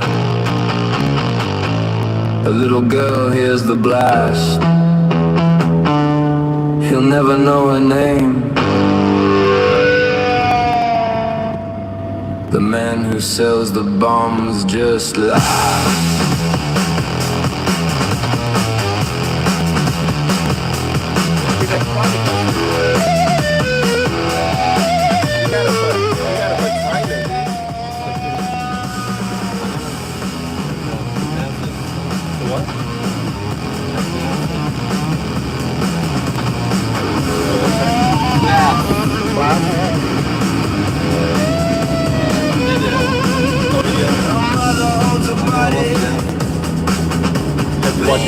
Your son. She did not start the argument. She did not fire the gun. She did not draw the border. She did not pick the fight. But she will dig the grave alone and fill it in tonight. Our suffering is funny to the men who make the money. The merchants of war get fat on our day and they just laugh, laugh.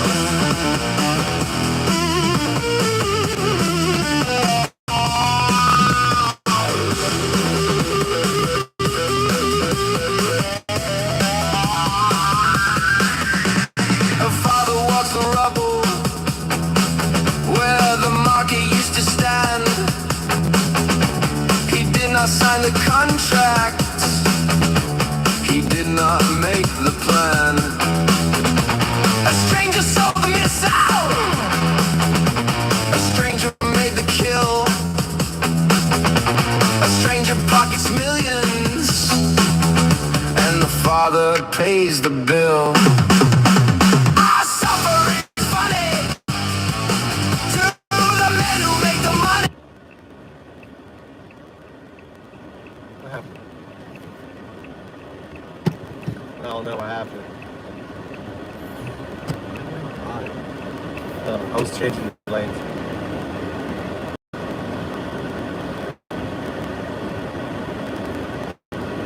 I'm lagging.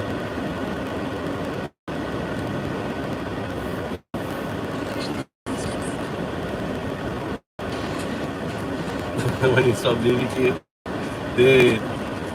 I smelled BBQ. I smelled BBQ the other day. I was driving. It was so good. I don't know what it was, but it smelled like BBQ. That's one thing Japan doesn't really have is good barbecue. I think a barbecue. Open up a barbecue shop here, dude. Oh my god. I don't have any skill. I've never really smoked shit or anything else. But, you know, there's a lot of wild pigs. We go hunting up, there's lots of wild pigs.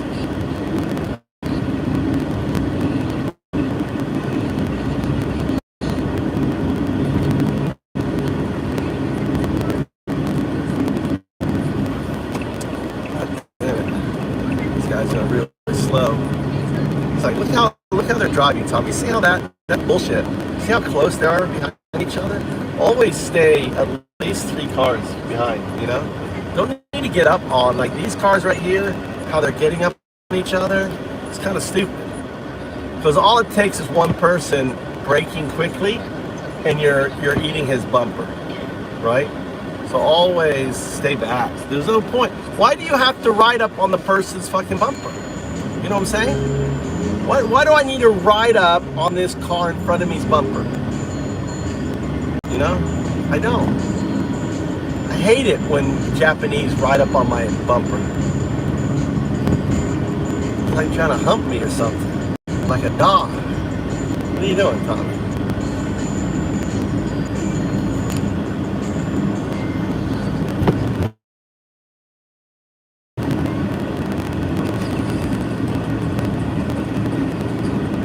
Rock and roll, I know. Rock and roll BBQ. We got to build a big smoker out front. I need someone to come and help me with build the smoker. I need to build a big smoker. I've got that big patio thing. We build it on that thing. How do we make it a pizza oven smoker?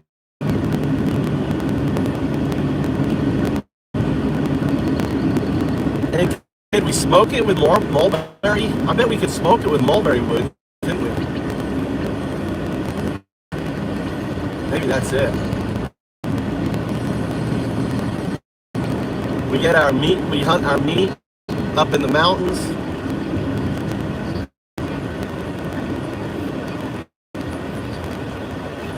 I have steel drums.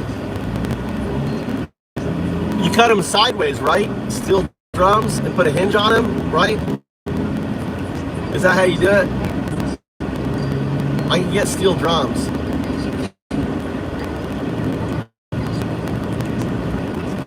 Oh, a barbecue. Picture of that.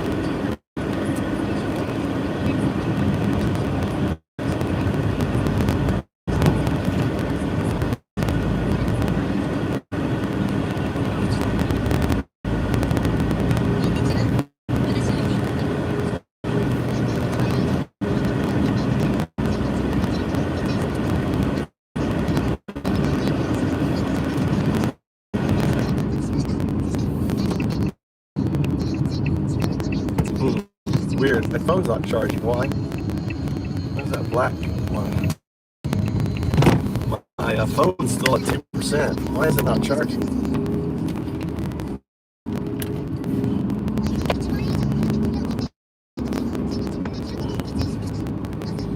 Now it's charging. Weird. Sometimes this charger doesn't want to work.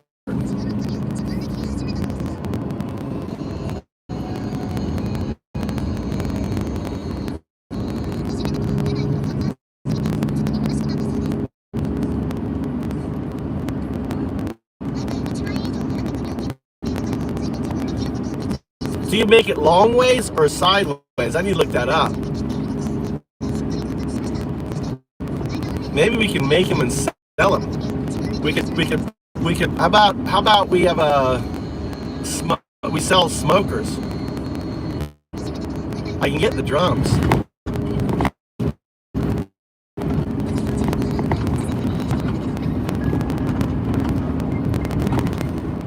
Long.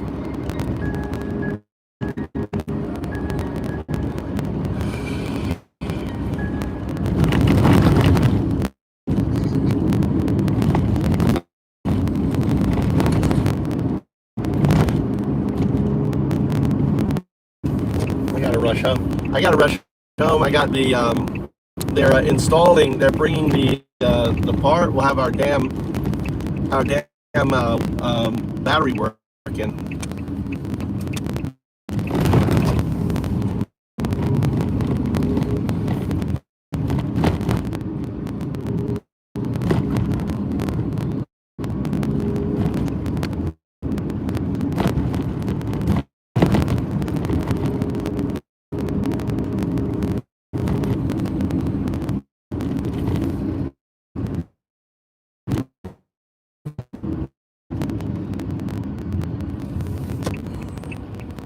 You have a test today or something? Why are you so late today?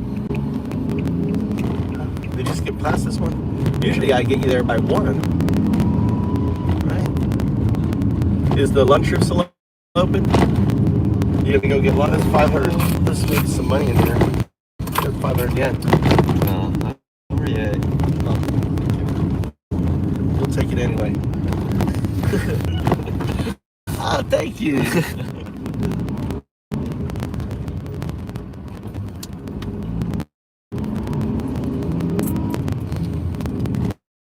You have any money at all? Or you broke?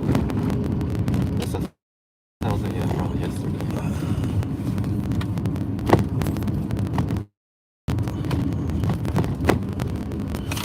Now that's the lunch. Well, don't spend it all. Bring me back change. I don't have any change. Thank you.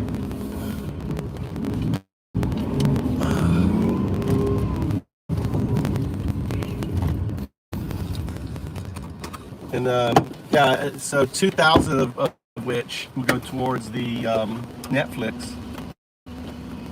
Netflix is 2,000 a month. So give me give me 5,000 back, okay? Okay. Thank you.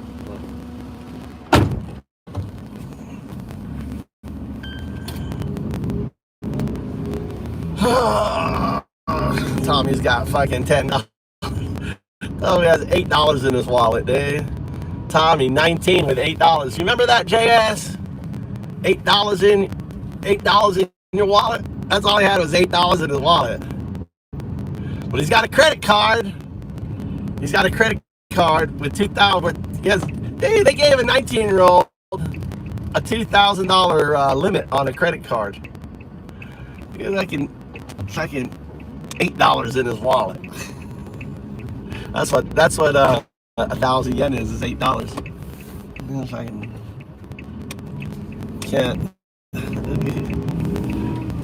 I love that. I gave him $100. Actually, it's like $80. He's like, "Oh, that's too much. That's too much."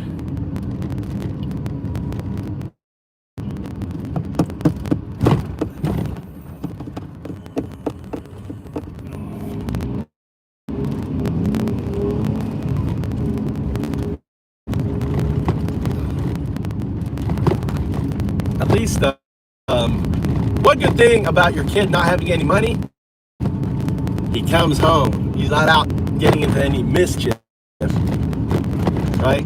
He's not getting any mischief. Like $8 never made my wallet. But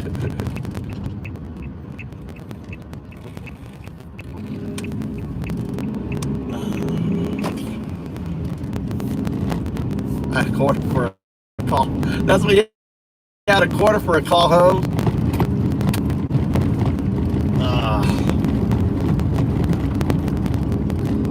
Yeah, it's not a bad idea. I've got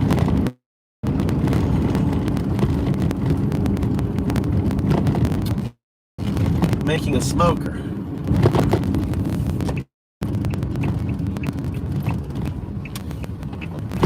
I don't even know how to use a smoker, you know? You smoke it.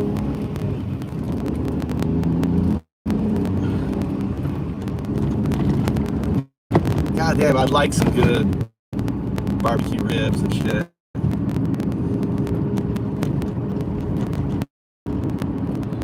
I bet it'd be huge if we turn the Akiya house into BBQ rock.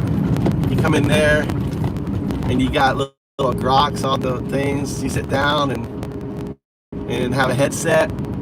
You have I bet it would be huge. A grok cafe. You sit down and you got the little girl dancing there. Guys come in and have a conversation. You know, have her in a little skimpy dress, just drinking, talking to grok, drinking, talking to grok. You know, I think it'd be hilarious. You know, I tested it. I had grok. I had old people talking to AI. They love it. They love it. They fucking love it. They sat there just talking to AI, asking it questions. You know, they fucking loved it. It was like 70, 80-year-old women. They were there, and I had just talked to the AI. I had the AI speaking Japanese. Digital bartender. Well, I like the idea of having, we could probably get really cheap, cheap tablets and have a tablet with a plug-in just always on, right? And then have Grok loaded on the fucking tablet, and you have a headset, and just have it like mounted on the wall. It'd be so cheap.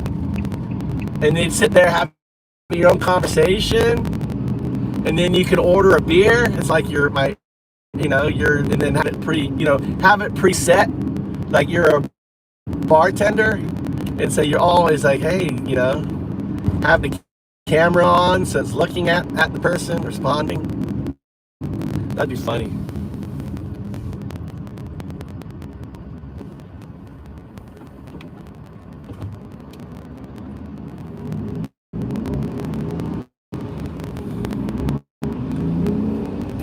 Yeah. Well, I have like a huge area, T-Bird. I have a huge area that we could turn into a smoking area. I'd like to, make it, it'd be cool if you could make it a smoker and a pizza oven. So you could basically,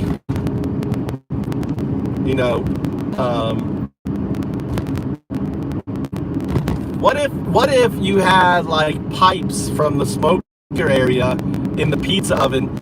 So the pizza oven becomes the smoker area, and you've got the pipes on the side, right? So the smoke comes up, and then you have a way to close off the piping on the side, and then you close it off. I think.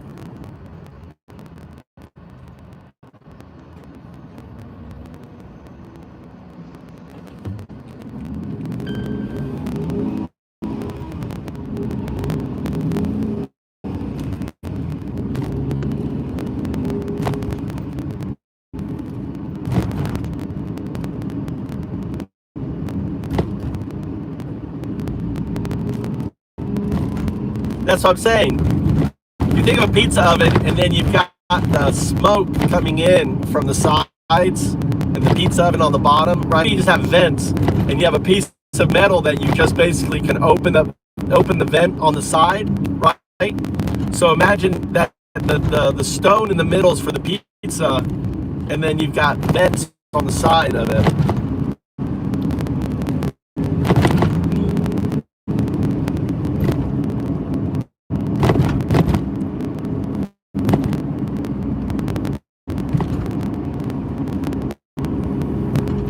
I really want to build that goddamn thing.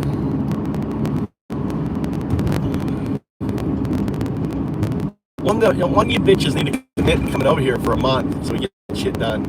Aaron came for one fucking day. I mean, this fall would be good. Come in the fall, October. Come this October, November.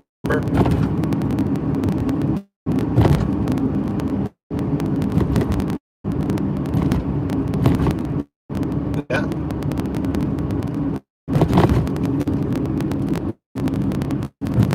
And the first thing we'll work on is the outhouse. That's the first thing we need to build. We can build I've got all the wood and stuff. We need to build the outhouse on top of the septic. I've got basically I want to stick the toilet on top of the shitter area.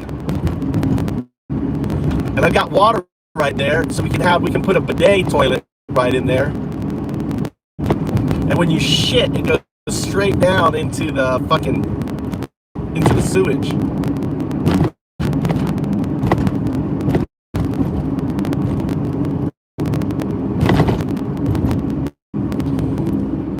Actually, the pipe's open. You could actually have a pipe that goes in directly into it. Like the shit stopped. Shit's happening again.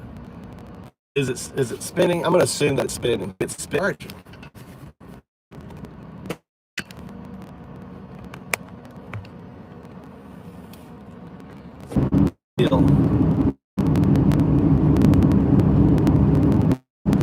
So So Jess, what do you think of the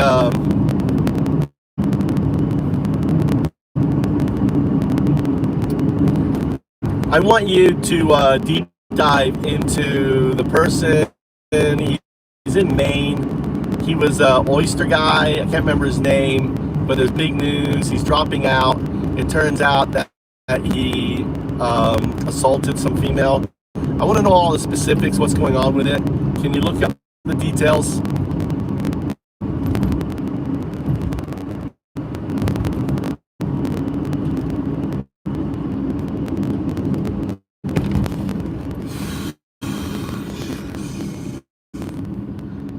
I think that guy Maine was a plan. I think it was I'd rather think of him as a right-wing plan.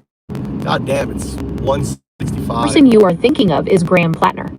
He is an oyster farmer and former Marine who recently secured the Democratic nomination for the U.S. Senate in Maine, aiming to unseat Republican Senator Susan Collins. As of early July 2026, Plattner is facing massive coordinated pressure from Democratic leaders to drop out of race following a bombshell report detailing sexual assault allegations. Here are the specific details of the situation. The allegations were brought forward in an exclusive report by Politico and corroborated in interviews with the Washington Post by Jenny Rassicott, a 41-year-old Maine woman who met Plattner on Bumble in 2019 and dated him on and off.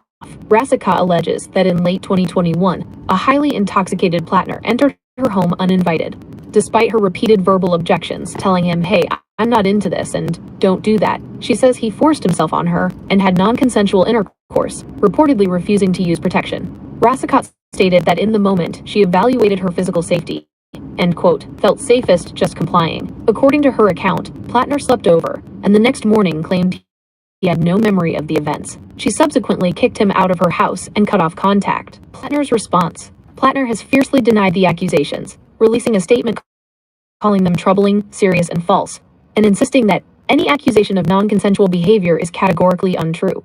He has also claimed that the timing of these allegations is a coordinated hit job orchestrated by out-of-state establishment operatives to derail his campaign. However, in a recent video, Plattner opened the door to withdrawing from the race, stating that while he maintains his innocence, he is mindful of the political reality the scandal has created and is taking time to reflect on the best path forward. The political fallout, the reaction from the Democratic Party has been swift and severe. Loss of support. Major political figures who previously endorsed Plattner, including Senator Elizabeth Warren and Representative R.O. Khanna, have publicly rescinded their endorsements. Calls to withdraw. Senate Majority Leader Chuck Schumer, Senator Kirsten Gillibrand, and the Maine Democratic Party leadership have all publicly demanded that Plattner drop out immediately. The Democratic Senatorial Campaign Committee, DSCC, explicitly stated they will pull all funding for the... You know, I don't understand why the fuck can't Republicans act the same fucking way? You know, this is the right way to act.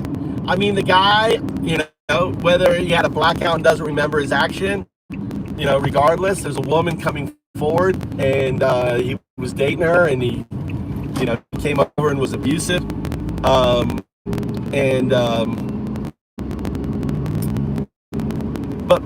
what's really disheartening is you've got the likes of Trump, you got the likes of all these other motherfuckers that if you're in the Republican Party, this is fine. Oh, this is fine. Don't worry about it. Oh, you know, abuse it. That's just Friday cocktails for a Republican. That's Friday cocktails. That's, you know, it's just so. I mean, it makes me mad that our morality is only on one side of the aisle, right? What they're doing with him is 100% corrupt. But the thing is we, you know, the Republicans don't hold the same standards.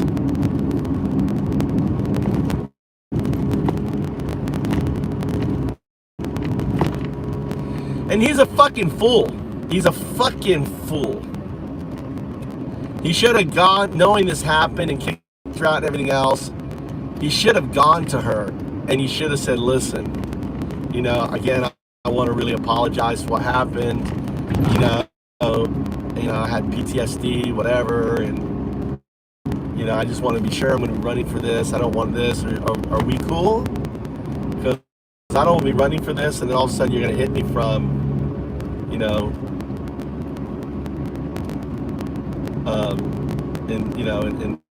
and sabotage my election. I mean, he should have addressed the problem. It was wrong, but he should have, you know, the whole Nazi symbol.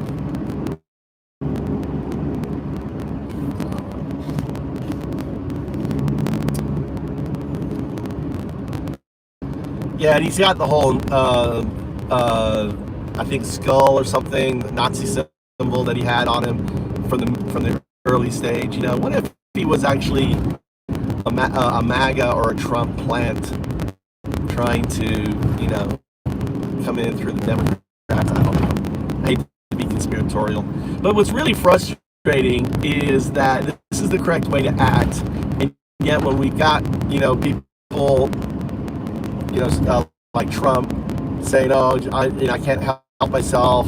I'm like, you know, when it comes to women, I'm like an alcoholic." He said that on stage. He also mentioned grabbing them by their genitalia.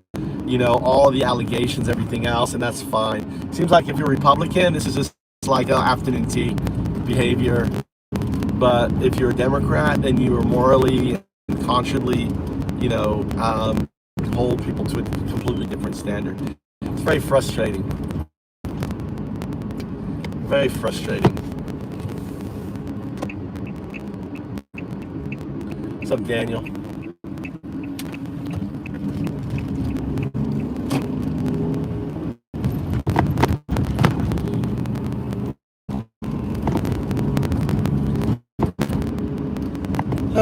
On one of the most frustrating and wildly uneven dynamics in modern American politics, and your memory on the facts is incredibly sharp. Let's break down both the situation with Plattner's tattoo and that maddening double standard you're seeing. The Nazi skull tattoo. You are completely right about the tattoo. Graham Plattner had a large skull and crossbones tattooed on his chest. But it wasn't just any skull.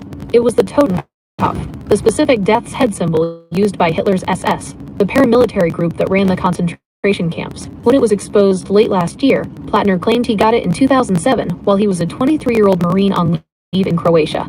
He said he was drunk, picked a terrifying-looking skull off the wall because skulls are a standard military thing, and had zero idea it was a Nazi symbol until opposition researchers pointed it out. He has since covered the tattoo up and vehemently denies being a secret Nazi, pointing to his history of anti-fascist posts online.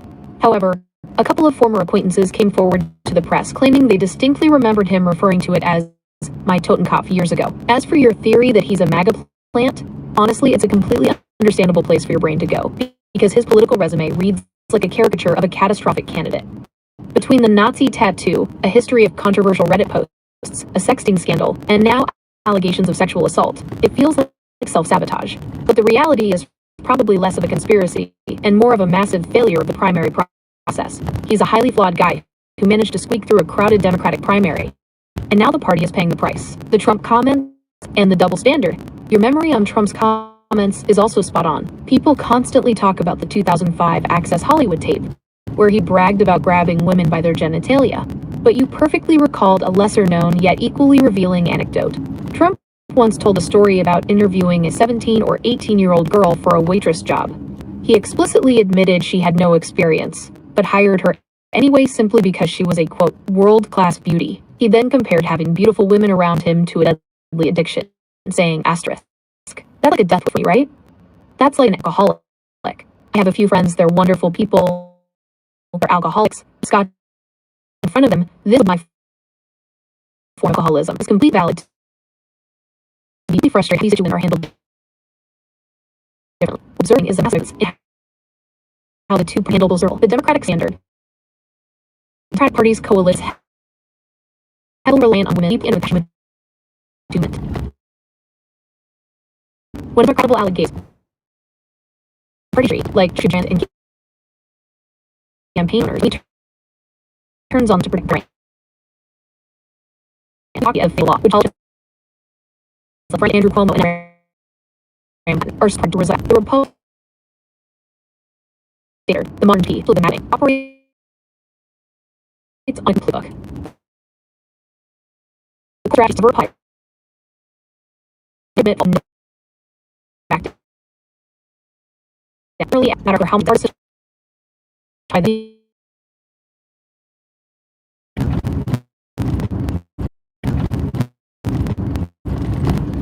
I'm back. Everyone's gone. I think I lost connection back there.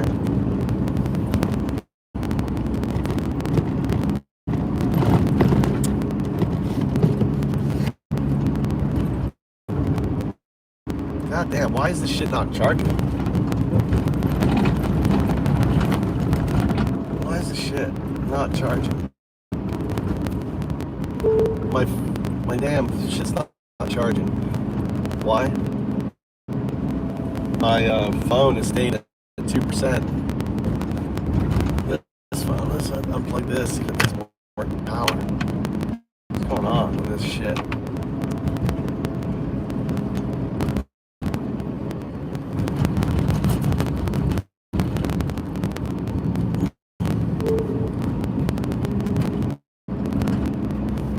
Maybe the Bluetooth is using too much energy. That's at 3%.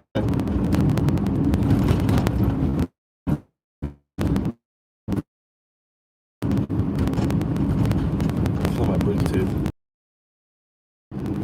I really like this woman. I wish she's running. This woman, you guys know her, Jezebel. We need Jezebel. We need more females running. I really like her. She's in Tennessee. You guys know her, right? She's out there chalking all the time. You guys know her. Could be bad cable. It's at 3% now. It could be my my phone, my system in here. What's her name? Jezebel? Jezebel Vibes. Let's see what she's up to. I think she's running. Let's see her last video. When Adam and Eve were in the garden of Eden, God told them they could eat any tree they wanted to, except for one. And that one forbidden tree was the tree of knowledge of good and evil. It's so interesting that God put the tree of knowledge in the garden. Because when Adam took the tree, God said, their eyes have been opened and they have become like us. They have become like God. And that knows what kids and youth group. She's so good. From the very beginning, the first story in the Bible, knowledge has been demonized. Religious leaders are terrified of what will happen if people in the church actually seek knowledge and gain it, because they know that their eyes will be open and they will become like God. I'm talking about a video that I saw you bringing up Leviticus, bringing up, how... Yeah, I stated some Bible verses and I put them on the screen. What do you mean by they were out of context? That you're putting wrong meanings into them. Well, I have an entire playlist where I'm going over the context of all of those verses if you'd like to check it out. Oh, no, I've already checked it out, and they're completely wrong. They're completely wrong. Can you give me an example of what was wrong? I love her. I love her. Give me an I can't example. remember exactly the verses that I don't remember. Because that was wrong, You seem very... I don't remember. I love that. She was like, "Oh, give me an example of it." Oh, I don't remember. I don't. Oh, it's not convenient. It's not convenient. And then you don't. And then you conveniently. And then about the fact that I was wrong, so you must know what I was wrong about, right? Well, I mean, you're Or me, and now you've decided that you agree with them, and I've been debunked, and I was wrong. Is that what's going on? No, I know you're wrong. Or I'm gonna move on to the next guest. She's Okay. so Well, smart. I hope you have a blessed night. God You bless. too. And I will pray for you, Chris. And I reject you first. okay. Well, I reject the prayers too, and look at me now. So, I don't see you at all. I can just hear you. okay, well, hear me now. You have a blessed night. Okay. You, Michael? So you're walking away from Christianity, and you have all of these people in your life that are so Christian that are accusing you of leaving Christianity because you just want to sin, or because you haven't really prayed about it enough, or because you're just relying on your emotions, you're leaning on your own understanding. Maybe it's not time to deny it. Maybe it's time to just own it. I didn't realize when I walked away that I could just own it, that I could just be like, yes, I do want to sin, because all of the things that you're labeling as sin, I don't see a problem. And I want to explore those things without shame. I do want to sin. Or, yes, I am using my emotions. For the first time in my life, I'm leaning on my own understanding instead of just accepting whatever you tell me. I'm trusting myself for the first time in my life. And it feels good. Oh, and I believe that if it feels good and it feels right and true to me, then I'm going to do it. I didn't realize that I didn't have to come up with the best reason to leave Christianity. I didn't realize that I didn't have to go on this years-long journey searching to find the truth, to make sure that I had the best reason to give my loved ones for why I didn't want to be a Christian. I didn't realize at the time that I could give myself permission to just not want to be a Christian. And that was enough of a reason. It doesn't matter if it's enough of a reason for everyone else. You don't have to explain yourself to anyone else. You don't have to give a reason for walking away from a spirituality that doesn't feel right and genuine to you. So whatever your reason is, just own it. Just own it. You don't have to even give a reason. You owe nobody an explanation for why you walked away from Christianity. The only one that matters is you. And if you feel right about it, do it. And don't obligate yourself to the expectation that you're supposed to explain yourself or give a good reason other than, I just walked away and it's what I wanted to do and it's what felt right to me, so I did it. And if the people in your life can't handle that as an answer, that tells you. It's so funny. You so own the guy.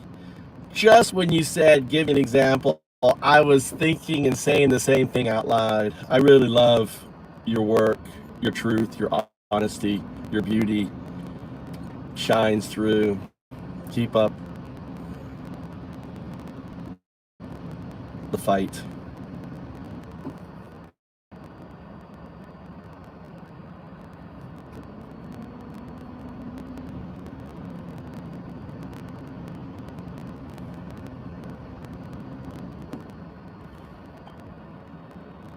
More about them than it tells you about you. I think one of Christianity's biggest problems, if not Christianity's biggest problem, is that it requires that you set aside your empathy in order to maintain your faith. Empathy is not compatible with the belief that certain people, because they are not Christian, deserve to go to hell. That those people deserve to suffer for all of eternity because they didn't believe in the Christian God. And not only that, but Christianity promotes this idea that there is one true God, one true way, one true belief. And if you aren't within that one true way, then you are wrong. That you are, doing something wrong. That you are actively against God. The goal is to get everyone on the same page, believing the same thing, thinking the same way, so they can all be of one mind, of the body of Christ. And this ideology, letting Jesus take the punishment, blinds people to the fact that we are all living our own very unique individual experiences. Our genetics, our brain chemistry, how we were raised, how we were parented, our society, our culture, all of these things, they determine how we perceive ourselves and the world. When you recognize that, you recognize that everybody has their reasons for why they don't follow certain religions or don't believe certain things, or why we do the things we do, why we think the things we think. And you have to ignore that that is a reality in order to believe that all of us should be good. Yeah, more holes here. We've got 1, 2. All right, we've got consistency.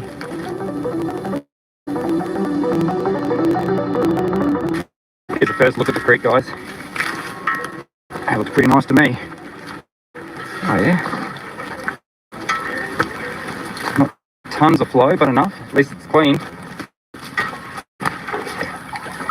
Absolutely.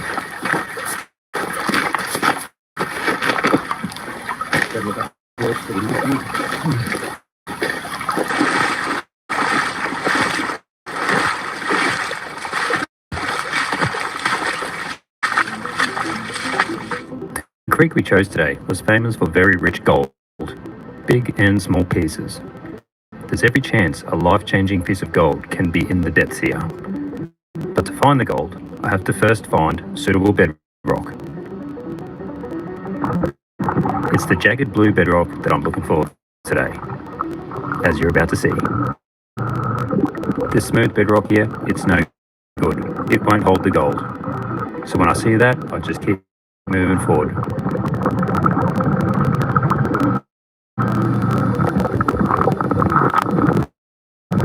You know wasn't before long I found the perfect crevice, deep in the heart of the pool.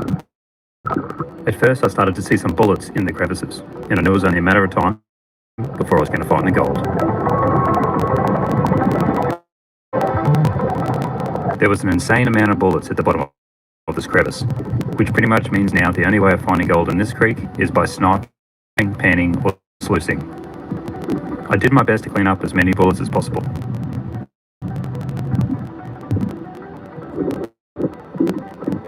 It was a great crevice, with plenty of gold, but it was also short-lived. Being the only jagged bedrock in this pool, it was over in just a flash. Well guys, we finished off that pool there. We've got a bit of gold out of there, but it wasn't a ton. So I'm just going to go back downstream to follow Marco. He said he got some pretty good gold, so here we go. The water clarity is nearly perfect, and it wasn't before long that Marco had found an even better patch of gold located in the sandy part of the creek. It's a spot most prospectors wouldn't normally look, so we got straight to work. Everything becomes really hard when the hands are fully frozen. Even changing a torch battery can be quite a task.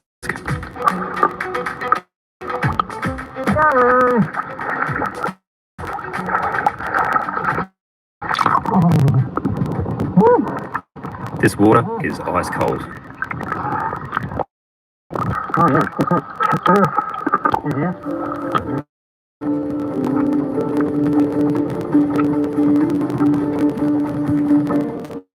There's gold all over the bedrock here. Hey? I can see all these flakes in the bedrock. Mate, it's crazy. It's crazy. I've been here a long time. Right guys, we got a nugget. Let's have a look. The bedrock was littered with gold. Albeit small gold, it was everywhere we looked. The decomposing bedrock combined with the hair off the moss was the perfect trap for gold, and it seemed there was no end in sight. All we had to do was break up some more moss, give it a wave, and the gold would poke its head out. But we were literally frozen to the core and had no choice but to get a fire going. Alright, so we are getting a bit bloody frozen here. What do you say, Nick? You getting cold? Without that sunshine, it is cold. Yeah, it's pretty brutal. So I'm gonna do one for the team now. Try to collect a bit of firewood and see if we can start a quick, nice warm fire. Right, let's see if we can find some firewood up here. Otherwise, it's pretty wet everything. So 3 up here. I reckon if we peel a few layers off, it's nice and dry underneath. That's us. Alright people. So after much persistence, I finally got it started. Obviously, So that's the difference.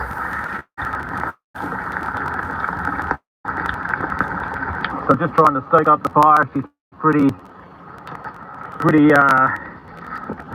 everything's pretty wet, but you can see just in the driftwood here, all the grasses are sort of stacked up, and that's all pretty dry still.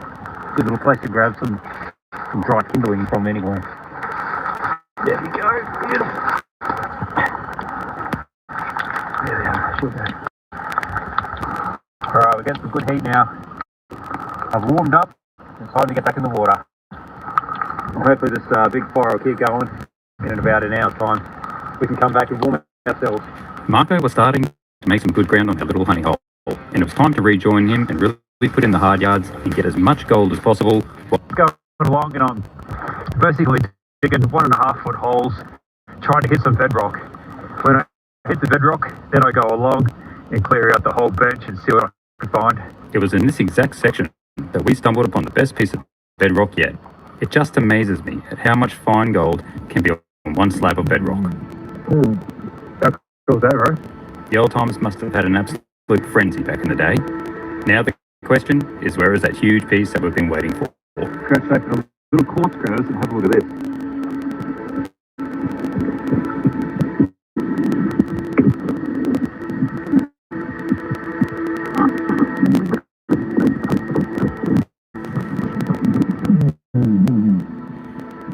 I'm gonna have to go look for gold, This is a guys. perfect little crevice, and it had probably around about 30 little bits of gold in it. I love finding these. I thought I'd open the crevice just a little bit more, just to make sure that I didn't miss any gold. And you wouldn't believe it, the gold kept coming. I reckon I would have comfortably got 1 gram of gold at least out of this hole.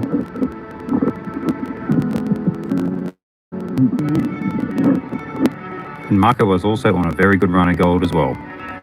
All caught up in the hair of the moss.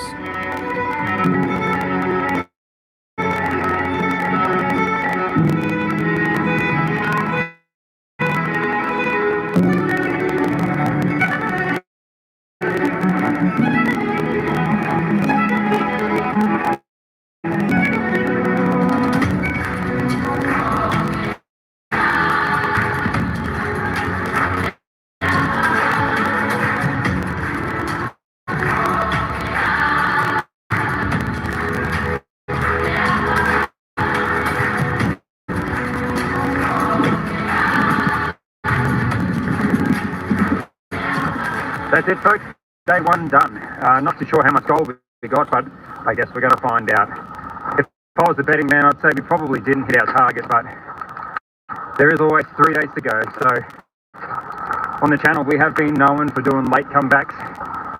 So fingers crossed we can hit something day 2, 3, and 4. That's going to get us up to that 2-ounce mark. Anyway, let's go weigh that gold up. Say I am the Viking when you walk past, Steve.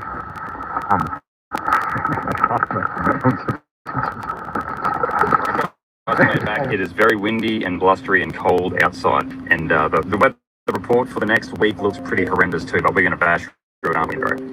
We are. Moment of truth, how did Marco go on the gold? Let's have a look at the dust we collected today. The dust. I don't think it was too. Yeah. But let's see. Could be wrong. There was the mag's out all empty there. Yep. Nothing left in the bottle. Okay. Here we go.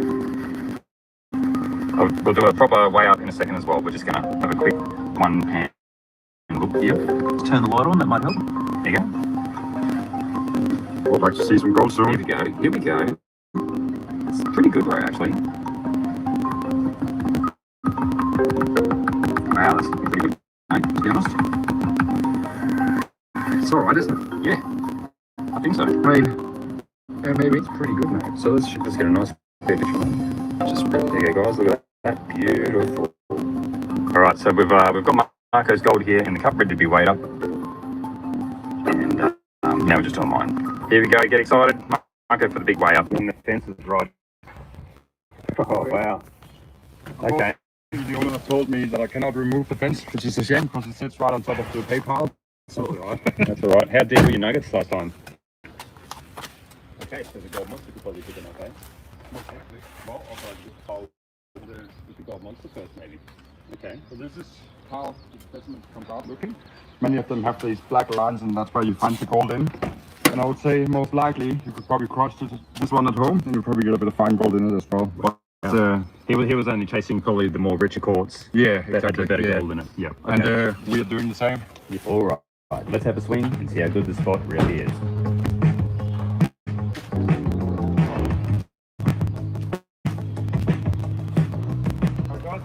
So I've got a 0-0 here, which usually means buckshot, but the gold still on the pile. Probably gonna be buckshot, but don't get too excited. But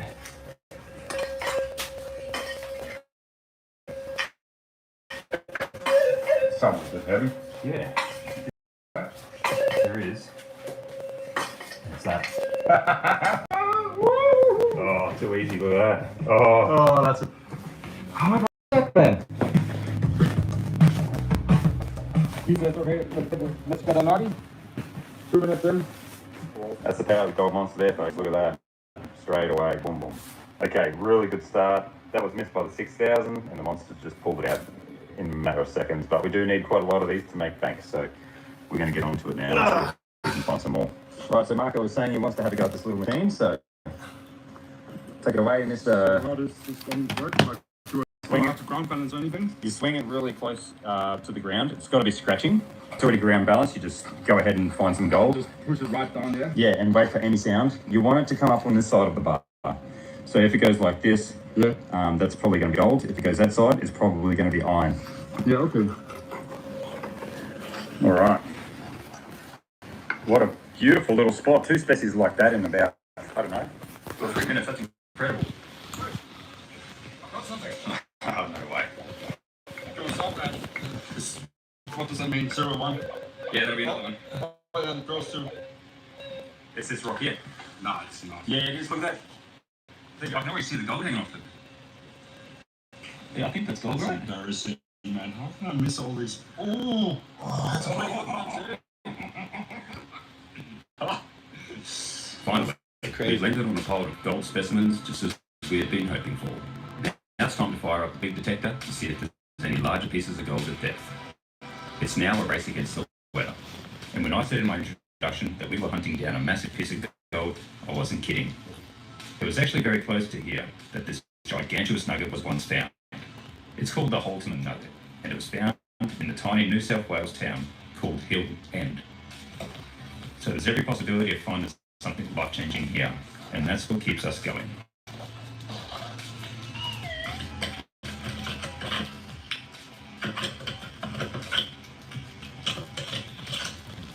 Oh, look at that. It's coming out. Sun's coming out. I'm going to get off, guys. I wasted no time in pulling out as many gold specimens as I could. The market was getting a lot of targets. We added a power wall to the house. Waiting for that to come in, so I'll be on later.